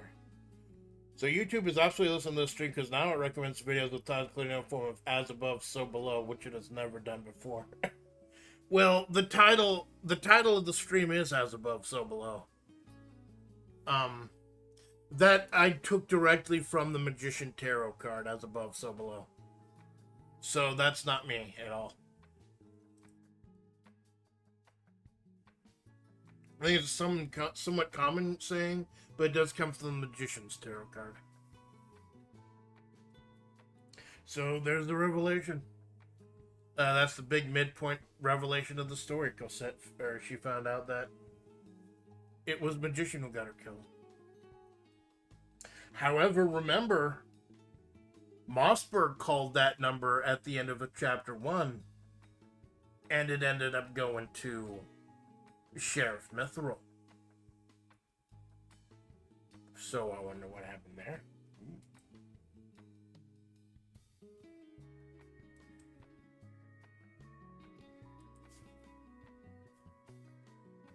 He said the number of the person who takes the Cosette the day she died.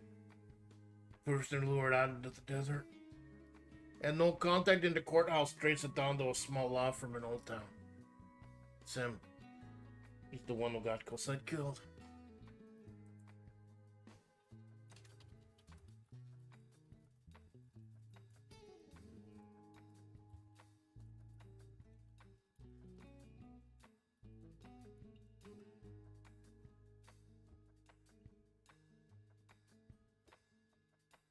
I'm like, what is an occupation that would be interesting for Magician that like no one would see coming? And I'm like, oh, law firm. So maybe he's a paralegal or something. That would also explain. That would be a way to explain the Rattler's ties to the courthouse and the legal system without blatantly saying that justice, Sheriff Mithril, is justice. Because all of them are, like are obviously Rattlers, except Justice. Justice is trying to hide her power level. Sheriff Mithril is trying to hide her power level, so she can move through the system. Like she's obviously an outlier in the Rattlers. The rest of the Rattlers are anarchists, just trying to fuck shit up, make things horrible for everyone. Justice is using it for power and trying to advance her own status and her own agenda. So she is an outlier. And it is interesting that she started all this as soon as Devil, Fortune faded, the Gorgon anarchist disappeared.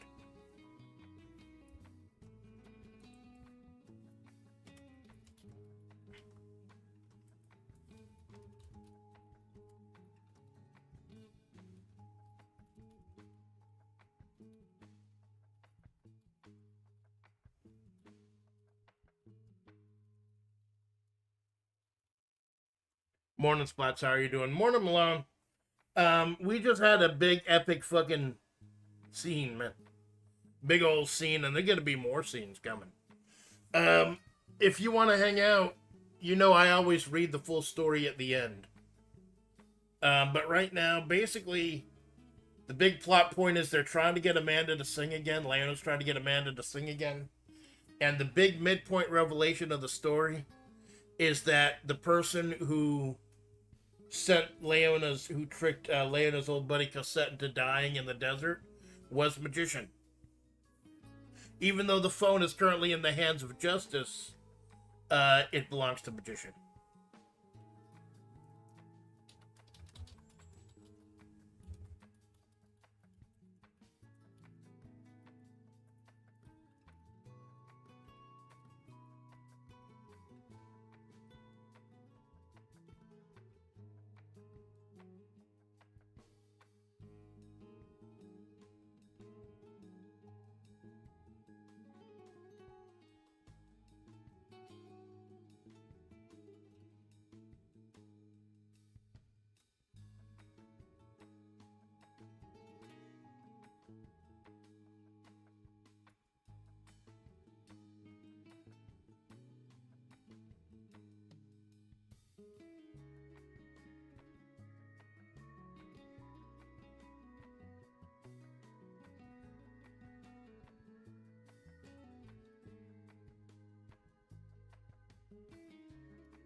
You know, in pro wrestling, and they do the thing where you spit the blood in their face, the blood mist.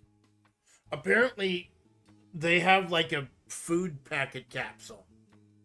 Because like, if I don't think it would really work that well if you use actual blood. So like, they have some kind of dye capsule or something that they use. I forget how they do it. Like Tajiri's green mist and Muda's mist and everything.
Like I said, I apologize. I'm not going to be talking through a lot of this. I got a ton of ideas in my head. Actual blood would be too thick, for lack of better words. Yeah, probably. Like, it might be more useful, like with the salt in it and everything, but it wouldn't be nearly as theatrical, especially if it's something that has to be seen by people like in the cheap seats, like hundreds of feet away and stuff. Setting aside the fact the magician worked in a law firm, Amanda tried to catch enough breath to ask a question. This whole thing about me singing again. You set me up so you could catch a magician. You knew they were going to do this. I was bait. You weren't serious about hearing me sing, but, you know, maybe I shouldn't be so mad. I mean, I know nobody wants to hear me sing. Leona, keeping an eye on the bloody heap that was a magician in the corner, reached up as far as she could to grab the 6'6" roadkill woman by the shoulders. No, I was 100% serious about wanting to hear you sing. Stop doing something you love because of a bad reason. I just didn't sit right with me. Leona brushed off, shaking Amanda's shoulders. So now that I'm done getting my revenge for my old partner, you're finishing your set. And even if nobody comes in tonight, I'm making sure the owner of this stuff pays you in full. Got it? Amanda, unsure if who to trust as usual, just stood there as Leona made her way over to the magician's body. A loud, violent noise split through the air. The sound of a van revving up. This sound was enough of a distraction to allow the magician to spit a mist of blood into Leona's face, allowing the anarchist to stagger away. Leona hurriedly followed him out, Amanda trailing behind with a half-hearted, "We're not done talking."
I like the word amalgamation better. She's an amalgamation.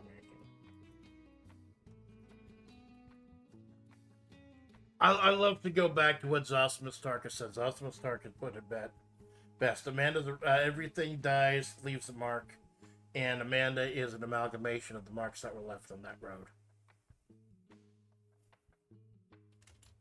Which we now know because of the story a couple months ago is called Route 22.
Leona wiping the blood from her eyes with a clip-on white tie. Barely saw that ratty blue van revving up in the middle of the parking lot. Saw that obese neck-bearded freak sitting behind the wheel. Saw him throw it into the drive and peel off full speed directly for Amanda. The basic chariot. You know it's a chariot. Of course, the getaway driver is going to be chariot. Amanda, the roadkill stool that she was, the amalgamation of marks left in Route 22, had flashbacks. She let them come. She was violently jolted out of them by the sensation of something sliding out of the small of her back and her frail, bony roadkill body being jerked aside.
Leona, wiping the blood from her eyes with a clip-on white tie.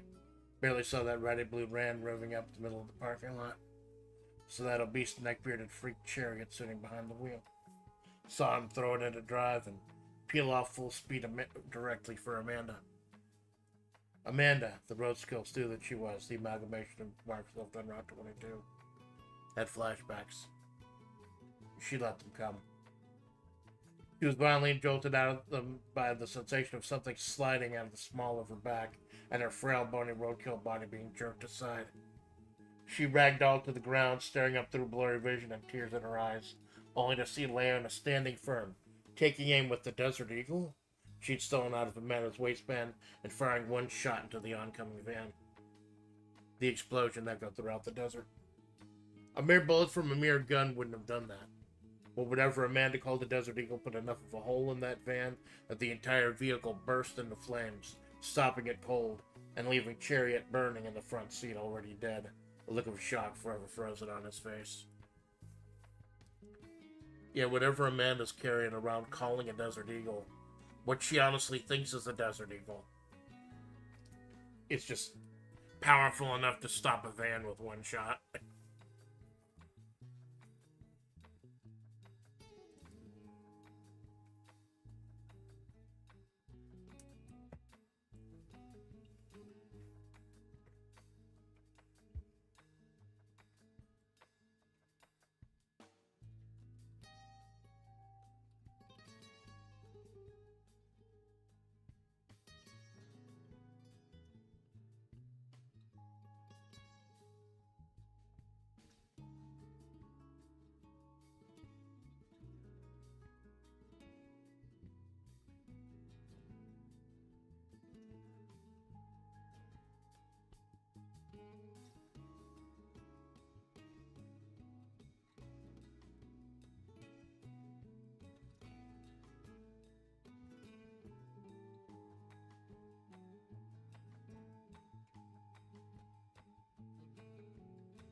I always get a little paranoid when I start typing and everything suddenly freezes for like a second.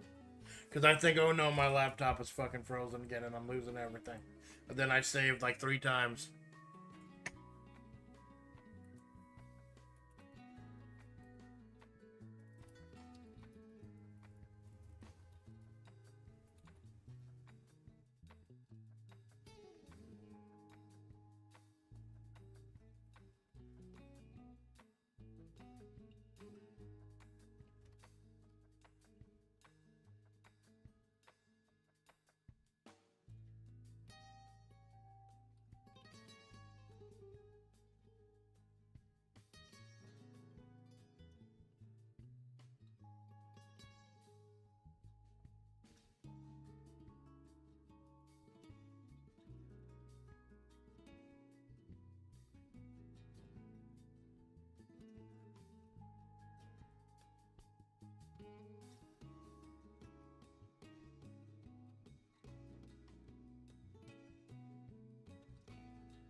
The explosion echoed throughout the desert. A mere bullet from a mere gun wouldn't have done that, but whatever Amanda called a desert eagle put enough of a hole in that van that the entire vehicle burst into flames, stopping it cold and leaving Chariot burning in the front seat, already dead, a look of shock forever frozen on his face. Amanda, stunned in silence, slowly pulled herself to her feet as Leona stared in awe, not at the burning husk of Chariot in front of her, but at the cannon in her hand. Amanda, Leona said in hushed tones. What the fuck is this gun? Amanda slowly took her gun back, slipping back into her waistband and choked out. You'll have to ask Sam, Ruby. Leona nodded, casing the burning van. No sign of Moon, the magician, or any of the other rattlers.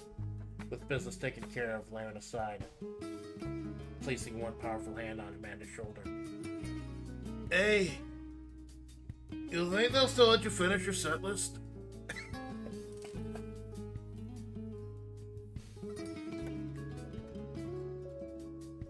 Yeah. Hell of a night of the Bucket of Blood. We still don't know why it's called the Bucket of Blood when it's actually quite a nice establishment. I think maybe I'll save that for another time. Why not? Think of some fun and reason why they call it that. But we're not done. We're not done. There's a couple more scenes I want to do. I think I've got enough time to do them before noon. Like I said, no limit on time, but I'm just making sure.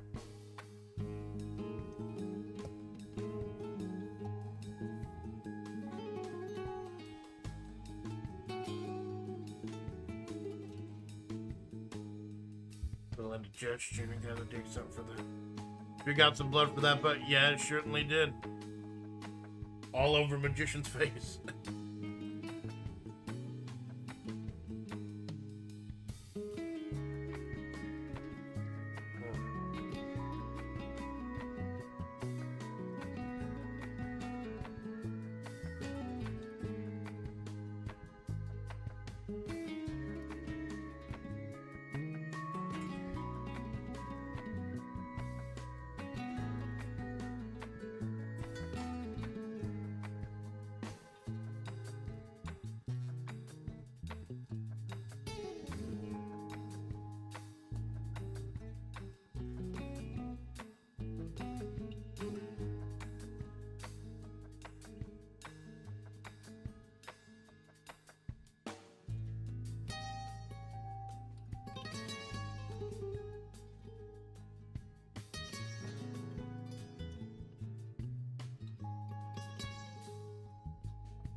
The Motel California, a small, decrepit, yet affordable three-story affair with reasonable rates, sat quietly under the midnight moon, illuminated only by the light recently installed in the deep end of the motel pool.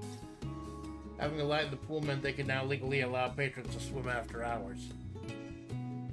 And one silver-haired bony bitch was taking advantage, clothed in a conservative black one-piece suit. Cooling down from a small dip, she slid on a pair of red aviators, the very personification of sunglasses at night, took a solitary seat at the poolside table, and dug her hand into a box of Little Debbie Swiss cake rolls. A small, swaying lantern illuminated the straight side as an old decrepit woman in a ratty, filthy yellow mascot costume came up, attempting to open the gate around the pool. "Don't mind me, dearie, don't mind me," Hermit said with a fake syrupy sweetness. "I don't know I could stay. I know I don't stay here. Could you let an old woman rest her bones? It would be so wonderful if I could take a swim here."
I think I might want to put a trigger warning on what's going to happen next. You have been warned of triggers.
I've used that word share 50 fucking times. I should remember it's 1 R and 2 F's, not 2 R's and 1 F. Why do I keep writing it with 2 R's and 1 F? That's not fucking right. She's not Omar Sharif. She's the fucking sheriff.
I remember that woman from Lucky Star, the one who does Lucky Channel. It's kind of like that.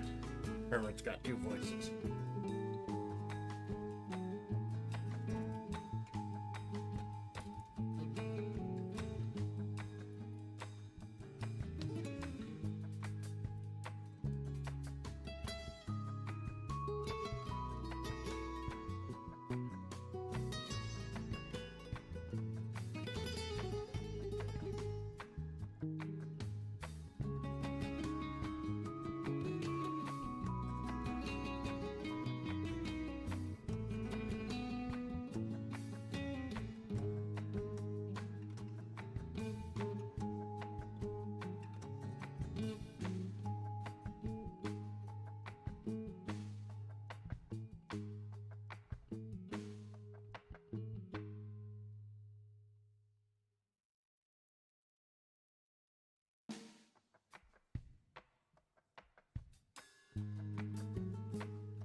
Describing Herman as a character from Lucky Star as well as is weirdly accurate with how fake that girl/woman is.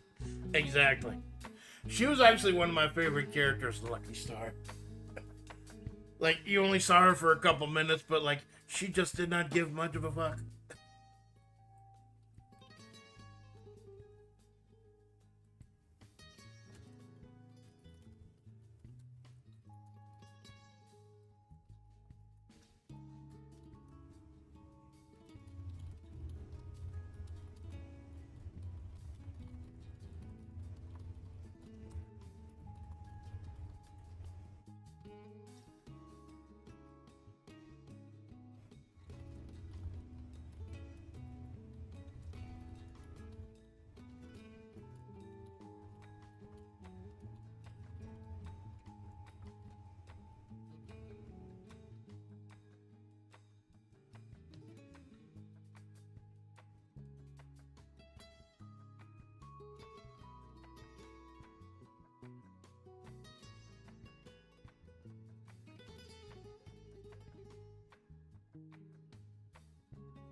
Juliet, the building security officer, was nowhere to be found. Bad news for everyone involved, especially the silver-haired woman who drifted into unconsciousness before being dragged back to a police car with orange-dusted, stained fingers smearing across her still wet bathing suit. With Hermit keeping a lantern out, Hanged Man slid her into the rear of the police car, with Hermit sitting beside her. Hanged Man took his seat in the passenger side of Sheriff Mithrow with Justice peeled off into the night. So we've got the deal, Hermit said, her true raspy, sweatful voice coming out. We dump the bitch on the border and let Mexico deal with her, right? Deal's changed. Justice replied, Hanged Man panting heavily beside her. Our deal hadn't changed, is it, Justice? Hanged Man panted out between mush-mouth raises. No, Hanged, our deal hasn't changed. But I need to go first. Need to go first?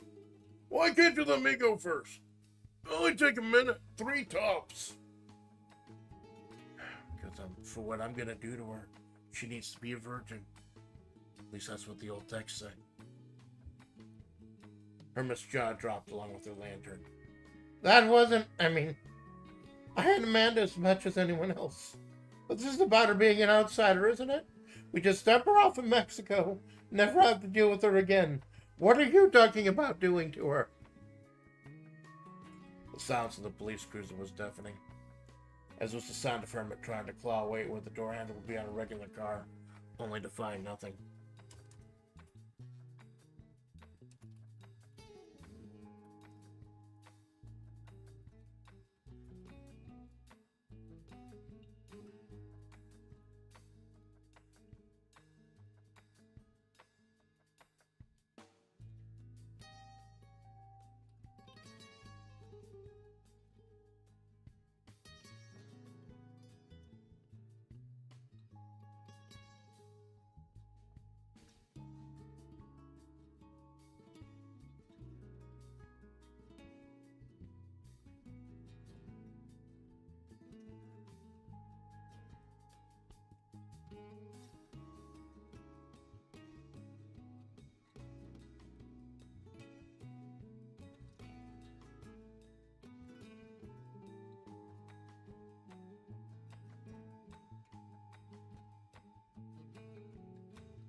Hermit's jaw dropped along with her lantern. Wasn't that, I hate Amanda as much as anyone else, but this is about her being an outsider, isn't it? We just stop her off in Mexico and never have to deal with her again. What are you talking about doing to her? The silence of the police cruiser was deafening, as was the sound of Hermit trying to claw her way where the door handle would be on a regular car, only to find nothing. Justice, keeping her eye on the road, calmly pulled out her service revolver, aimed behind her, and put 2 bullets directly between Hermit's eyes. Hanged Man, for his part, seemed nonplussed. "Number when we done, devil?" Justice smirked. "Right, boy? You get a gold star?" The police cruiser peeled off into the night. Just another night in the desert.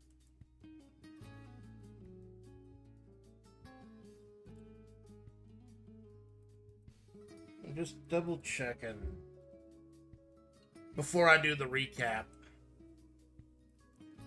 I want to make sure that I went ahead and set everything properly up for Act 3. Second act, referred to as Rising Action, typically depicts the protagonist's attempt to resolve the program initiated by the first turning point, only to find themselves in worsening situations. That would be Amanda trying to sing again, being dragged into it by Leona. Also, Leona trying to find the people who did this to Cosette and finding out it was a magician. They must learn new skills, arrive at a higher sense of awareness who they are, what they're capable of in order to deal with their predicament, which in turn changes who they are, referred to as character development or character arc. This cannot be achieved alone, and they are usually aided and abetted by mentors and co-protagonists. I initially wanted Leona be the protagonist, but I kind of feel like it'd be more interesting if Leona and Amanda were co-protagonists, though. And then there's plot point number 2, which is more of the escalating action with the kidnapping, as I'll call it. And then next month is the third act. The third act features the resolution of the story and its subplots. The climax is the scene or sequence in which the main tensions of the story are brought to their most intense point, and the dramatic question is answered, leaving the protagonist and other characters with a new sense of who they really are. I got some ideas for that too. So we'll go ahead and do just a brief BRB, a very brief BRB, and then I'll go ahead and do the recap I usually do.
And I'm back. Like I said, at the end of each writing session, I like to do a quick break just so it's easier for me to find in the VOD.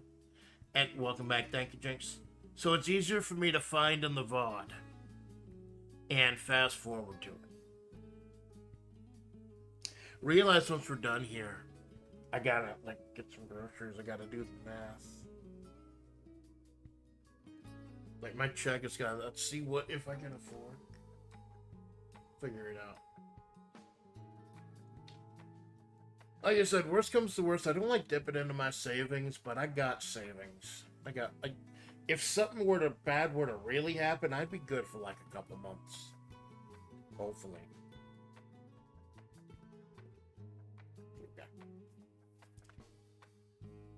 Leona Perdido-Armstrong, Act 2, as above, so below. Time passed as it always did, regardless of tragedy. Leona is still coming to terms with the loss of her bounty hunter's partner and close confidant Cassette. Set up shop again in Old Town, haggling back her old office before expending all her emotional energy setting up shop again and removing Cassette's name from things. Amanda, for her part, saw more of Leona than she planned, as she herself was set up in an old, broken-down motel in Old Town, her life having been uprooted by Desert Falls LLC for an undisclosed amount of time. Fate would put the motel next to the business district where Leona's office was, and the two polar opposites saw more of each other than they planned on. Although the two were opposites, they shared more than enough similar interests to keep their conversations fresh. Especially once Leona found out that Amanda was head booker for World Extreme Battle Pro, the indie wrestling federation based out of the Mojave Fairgrounds. Leona was shocked, for example, to find out that wrestling was scripted, as Amanda put it, and she refused to use the word fake. Initially, Leona worried that this forbidden knowledge would hurt the love of the sport she grew up watching, but as Amanda taught her about staging, long-term feuds, and the challenges of being a booker, Leona actually gained a newfound interest in this new aspect of something she loved. In return, Leona had taught Amanda about cooking, about as much as Amanda was able to retain. Being born and raised in Louisiana and having done a couple tours overseas, Leona knew just how to get a serious kick out of the rather bland diet Amanda usually set out for herself. When Leona saw Amanda's fridge full of blocks of cheddar cheese and Dr. Pepper, she nearly hurled the fridge off the third-story balcony of her apartment at the Motel California. As it was, Amanda found herself digging into a bowl of rice, beans, and shrimp that was making her sweat more than the desert heat ever did, as Leona sorted through her Jeep's trunk's false bottom and all the guns she kept secured there.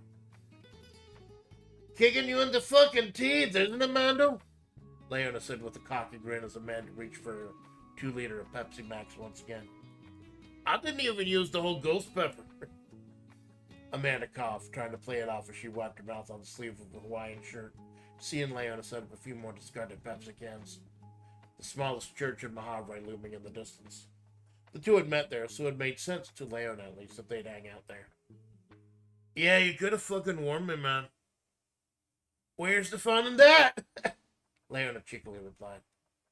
"Hey, they turn you out of the soul mines?" "It's kind of a gray area," Amanda replied cautiously.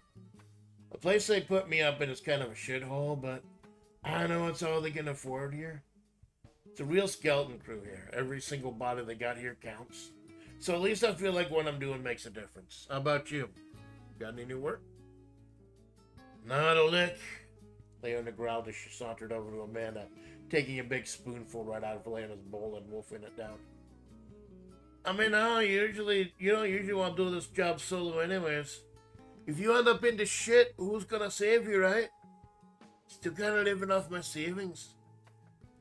Desert Salt LLC is always hiring. Leona instinctively replied with the middle finger, as she did with most things. "Hey, you mind if I give that hand cannon of yours a shot?" Amanda nodded, slowly pulling the Desert Eagle she put so much trust in out of her waistband and handing it to Leona, who replied with, "As soon as the money starts rolling in, we're buying you a legit concealed carry holster. I don't want you blowing off one of those bunny butt cheeks by sitting down, got it?" Amanda sighed, checking her Pepsi as Leona set a few more cans and turned around, counting out 10 paces. "What's with the pacing?" Just keeping that old muscle memory. You know dueling's legal in Mojave, right?" Amanda spit out her Pepsi at that remark as Leona, be careful, something's powerful as the Desert Eagle gripped the gun in both hands carefully and aimed the cans at the ground. I knew this place was ass backwards, but that ass backwards? Leona chuckled. Yeah, I mean, there are rules and regulations, but two consenting adults in Mojave can try to blow each other's brains out. At least last time I checked. Leona pulled the trigger on Amanda's Desert Eagle and immediately went flying a foot back, landing on her ass as all three cans were vaporized, as well as a good chunk of the desert sand. Kiki in the fucking teeth, ain't it? Amanda said mockingly. Leona replied by brushing herself off and rushing back over to the revived roadkill. The fuck did you get this gun, cabron? Leona asked. This isn't a Desert Eagle. I've fired a Desert Eagle before. I shot a man in the chest with a Desert Eagle. This is nothing like this. Amanda arched her eyebrow, leading to a frustrated growl by Leona. I got it from Sam, Ruby.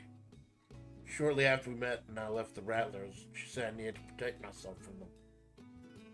Leona's jaw almost audibly dropped at this revelation. The Rattlers! Those butter snakeskin wearing cycles? You remember the fucking Rattlers? Amanda's face fell, her expression dropping, her mind's eye retreating to a point where even Leona's mood softened a bit.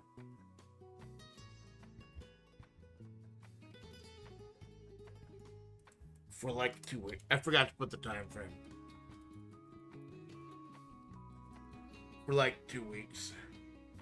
Shortly after coming to Mojave, I was the wheel. Oh, there it is. My bad. I don't look forward when I write. There it is. Fuck. Amanda's face fell, her expression dropping, and her mind's eye retreating to the point where even Leona's mood softened a bit. Shortly after coming to Mojave, I was the wheel for like 2 weeks. Devil lured me in, promised me the world. Moon said we'd have sing and have fun together. Singing used to be my entire life. I wanted to focus on my streaming activities around it.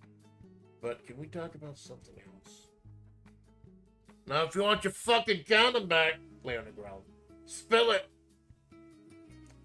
Amanda sighed ragged as she closed her jaundiced yellow eyes.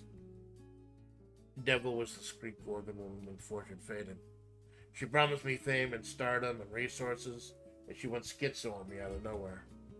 And then Moon's true face emerged. Suddenly, any singing gigs I booked got undercut by her, or she'd bring people like a new friend's hanged man and magician to harass me and other bar patrons.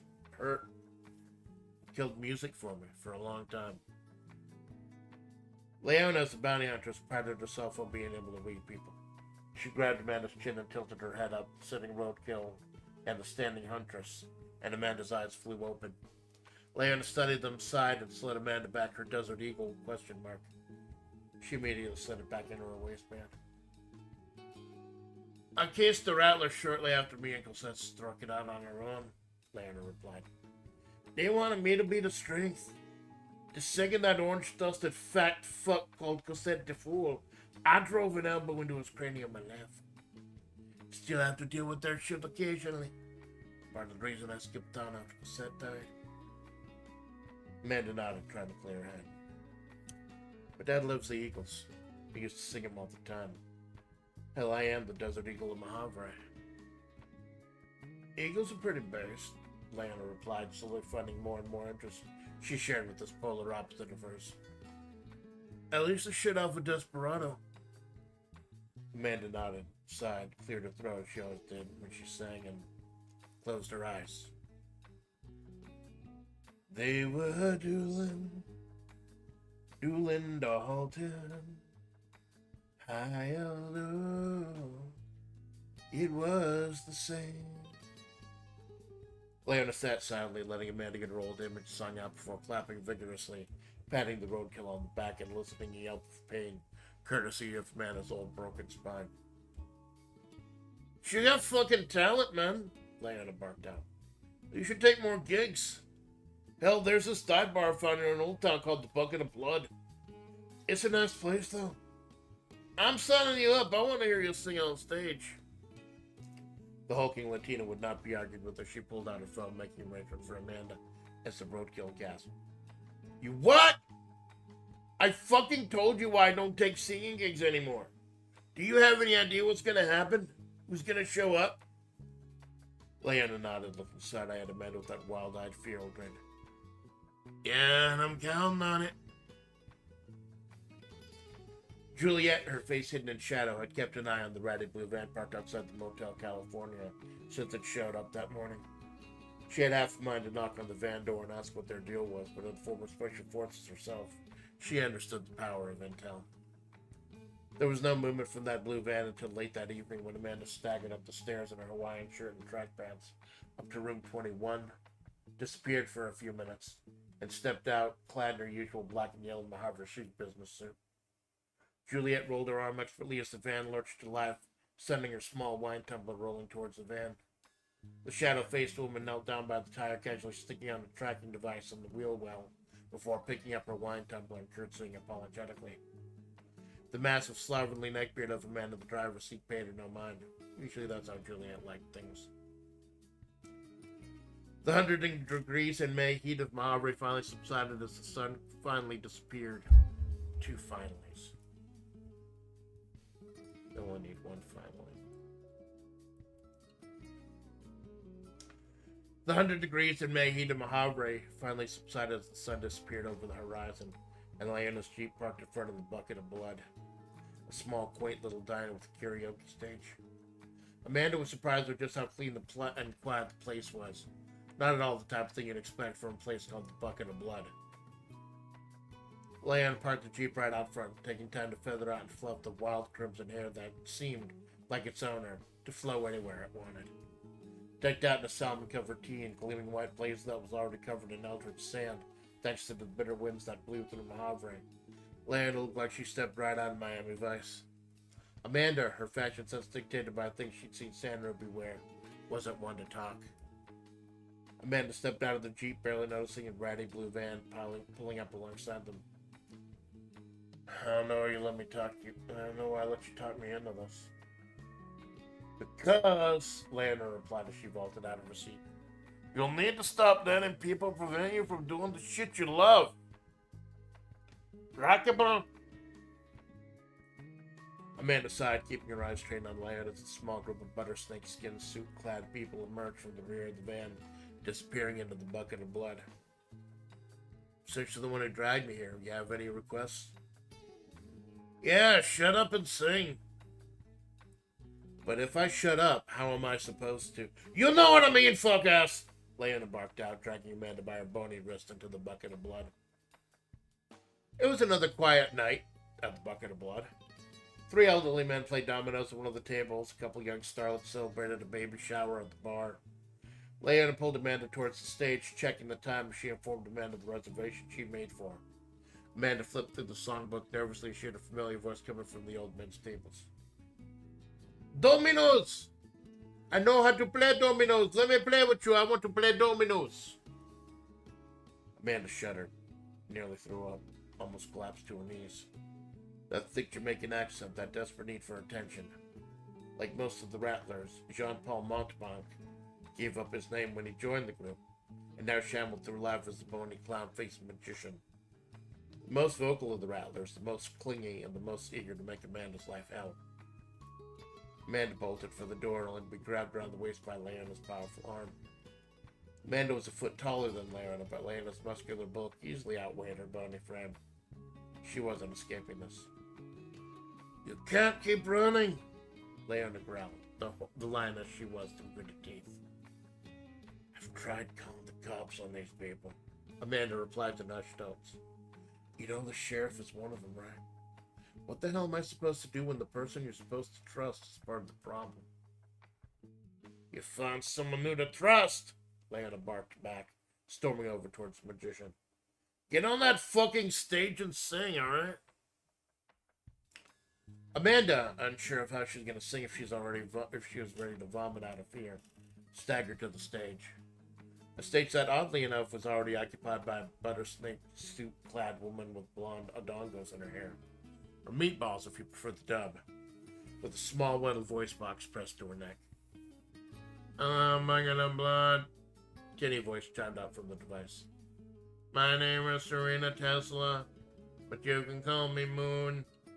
I'll be singing for you tonight. At the prospect of having to listen to Moon sing for the remainder of the night, the baby shower promptly left, leaving the old man and Magician. Magician, who promptly stood up and, seeing Amanda standing at the bar, overturned the table of dominoes and nearly killed one of the old men, flipping the table. Magician stormed up on stage, grabbing the mic from a surprised Moon. "Let's hit it for Moon!" Magician screamed, his eyes never leaving Amanda. "Best singer in Mahavre! Best singer in this whole bar! Best singer wearing a suit here tonight! Best singer who's not an aggro-crusty, dried-up bitch! I mean, not that I'm talking about anyone." Magician cackled. It was attempted a laugh, but it was more of a cackle. As Moon slowly took the microphone back, Magician never went up to give it the spotlight, angrily wrenched it away from the fellow anarchist, cutting Moon's hand with his thumbnail in the process. "I wasn't finished! I wasn't finished! Well, now you're a fuckface!" Magician turned his attention to the intruder, found his lovingly painted clown face being caved in by a violent punch, sending the anarchist sailing a good 15 feet. Leona helped the elderly man to his feet, brushing him off and sending him with his compatriots, gathering their scattered dominoes and making haste. Moon, in shock, scampered off the stage, pocketing her metallic voice box. She'd have made it too if Leona had grabbed one of her pigtails and damn near yanked it out of her skull. "Where the fuck do you think you're going, cabron?" Leona barked out. "We're all gonna sit down and shut the fuck up and listen to Amanda sing. And when she's done, I got some questions for that little chuckle fuck." Moon heard and reached for her voice box, drawing it to her throat. Leona promptly replied by wrenching it out of her hand and dropping it in one of the drinks the baby shower had left behind. With her free hand, Leona shoved Amanda on stage with a brusque "Sing, fuck ass!" finally tossing Moon aside. Amanda, in shock, stunned, ready to puke, her spine throbbing, reverted to what she used to do in times of pain and fear and uncertainty. She sang, "I can feel it coming in the air now. Oh, Lord. I've been waiting for this moment for all my life. Oh, Lord." Things seemed to be going all right, Amanda slipping back into her closed-eyed trance, slipping comfortably into a song she knew by heart. Well, slipping into a trance.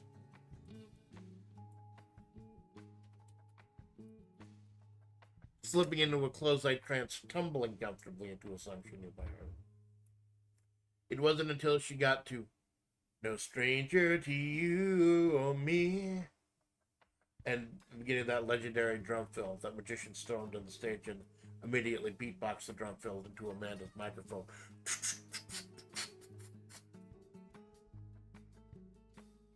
The song, now ostensibly ruined, continued, but without Amanda, as Magician's breath, his mouth full of rotten, unbrushed teeth, was the last straw, and Amanda collapsed to her hands and knees, vomiting violently on stage.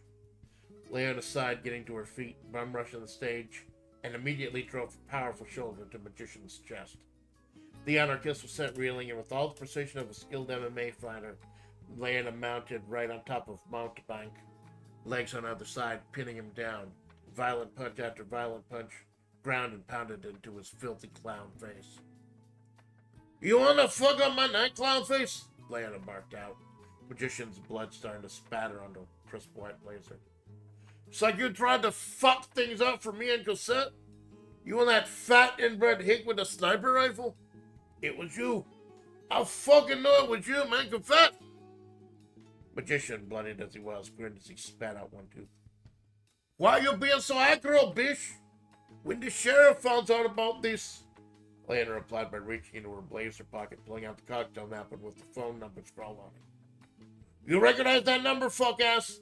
Tell me whose number it is." Magician, preparing a rebuttal or flippant liar, more crying and complaining, instead settled on a genuine show of surprise. "Wait, how did you find my work number?" Leona replied with a double axe handle to the face, nearly crushing Magician's skull as she stood up. She took off her white blazer, cleaning Amanda's lips, straightening that cascading silver hair back, tying it together with the stray USB charge cable she found in the pocket. Amanda was stunned and silent while we watched as Leona held up the napkin. She said the number of the person who takes the cassette the day she died. The person who lured her out into the desert. Had an old contact in the courthouse, traced it down to a small law firm in Old Town. It's him. The one who got Cassette killed. Setting aside the fact the magician worked in a law firm, Amanda tried to catch enough breath to ask a question. You. Something was about me singing again. You set me up so you could catch a magician. You knew they were going to do this. I was bait. You weren't serious about hearing me sing. But, maybe I shouldn't be so mad. I know nobody wants to hear me sing. Leona, keeping an eye on the bloody heap that was magician in the corner, reached up as far as she could to grab the 6'6" roadkill woman by the shoulder. No, I was 100% serious about wanting to hear you sing. You stopped doing something you loved because of a bad reason. That just didn't sit right with me. Leona brushed off a shaking Amanda's shoulders. As soon as I'm done getting my revenge from my old partner, you're finishing your set. And even if nobody comes in tonight, I'm making sure the owner of this dive pays you in full. Got it? Amanda, sure of who to trust, as usual, just stood there as Leona made her way over to the magician's body. A loud, violent noise spit through the air, the sound of a van revving up. The sound was enough of a distraction to allow a magician to spit a mist of his blood into Leona's face, allowing the anarchist to stagger away. Leona hurriedly followed him out, Amanda trailing behind with a half-hearted, "We're not done talking." Leona, wiping the blood from her eyes with her clip-on white tie, barely saw that ratty blue van revving up in the middle of the parking lot. Saw that obese, neck-bearded freak chariot sitting behind the wheel. Saw him throw it into drive and peel off full speed directly for Amanda. Amanda, the roadkill stew that she was, the amalgamation of marks left on Route 22, had flashbacks. She let them come. She was violently jolted out of them by the sensation of something sliding out of the small of her back and her frail, bony roadkill body being jerked aside. She ragdolled to the ground, staring up through blurry vision and tears in her eyes, only to see Leona standing firm, taking aim with the Desert Eagle ? She'd stolen out of Amanda's waistband and firing one shot into the oncoming van. The explosion echoed throughout the desert. A mere bullet from a mere gun wouldn't have done that. But whatever Amanda called the Desert Eagle put enough of a hole in that van, the entire vehicle burst into flames, stopping it cold, leaving Chariot burning in the front seat already dead, looking shock forever frozen on his face. Amanda, stunned in silence, slowly pulled herself to her feet as Leona stared in awe, not at the burning husk of Chariot in front of her, but at the cannon in her hand. "Amanda," Leona said in hushed tones. "What the fuck is this gun?" Amanda slowly took her gun back, slid it back to her waistband, and choked out, "You'll have to ask Sam, Ruby." Leona nodded, casing the burning van. No sign of Moon or Magician or any of the other rattlers. With business taken care of, Leona sighed, placing one powerful hand on Amanda's shoulder. "Hey, you think they'll still let you finish your set list?"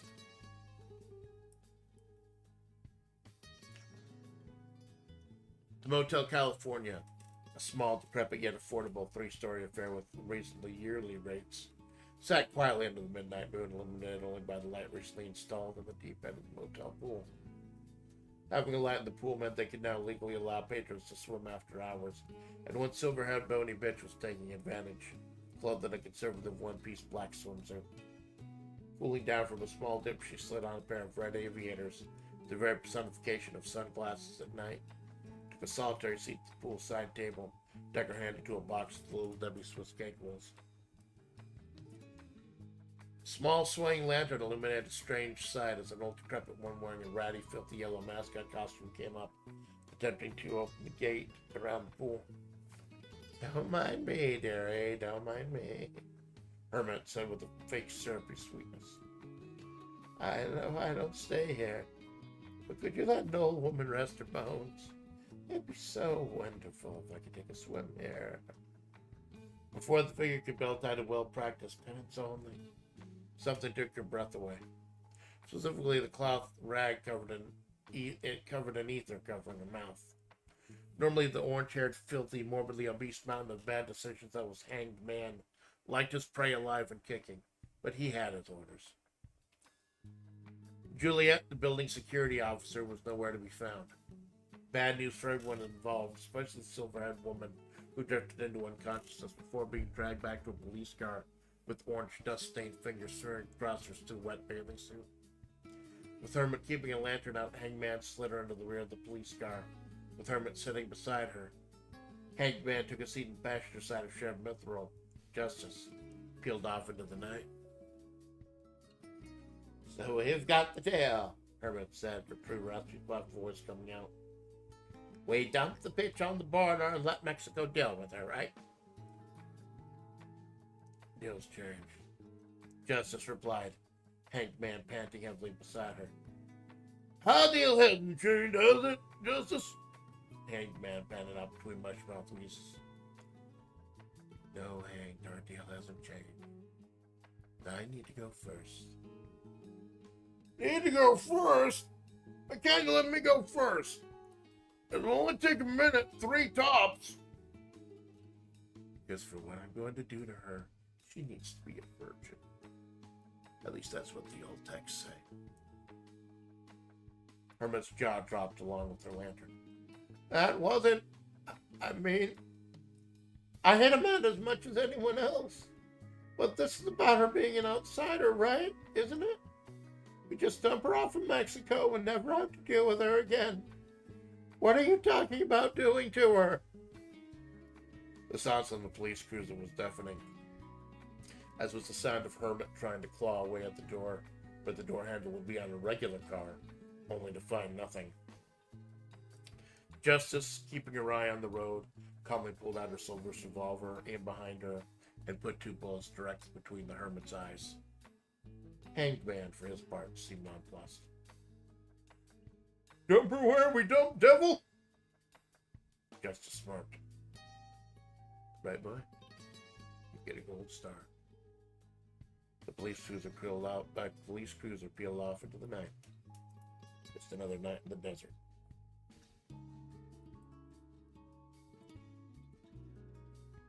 Oh. Things are going to shit. You got Amanda trying to have a breakthrough with her singing, and Leona getting a breakthrough with finding the person who did what they did to Cassette. Though we still have the little matter of how, even though Magician acknowledged that it was his phone, it's currently in Cassette's hands, so it's currently in Justice's hands. So was it Magician or Justice? And now there's this last new wrinkle with Justice and Hangman. So I hope this keeps people interested in wanting to check out next month when we do Act 3, the raging climax of the story. I had like 50 different ideas, and I was able to put like half of them in there. I didn't want to put all of them in there because I got to save something for next month. It didn't take nearly as long as I thought it would either. I'm actually really satisfied with what I did.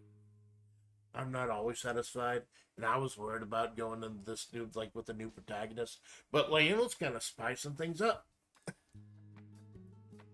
And we'll find out what happens to certain people next month.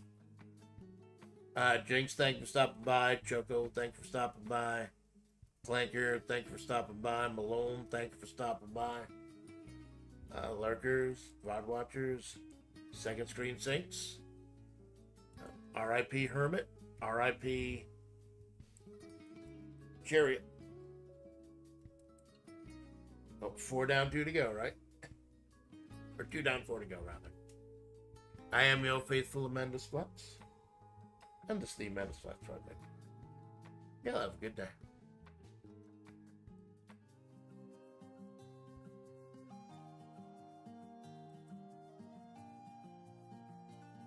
Oh, sorry, I forgot. No stream, no afternoon stream. I'll see you Friday for the wrap-up show. Y'all have a good night.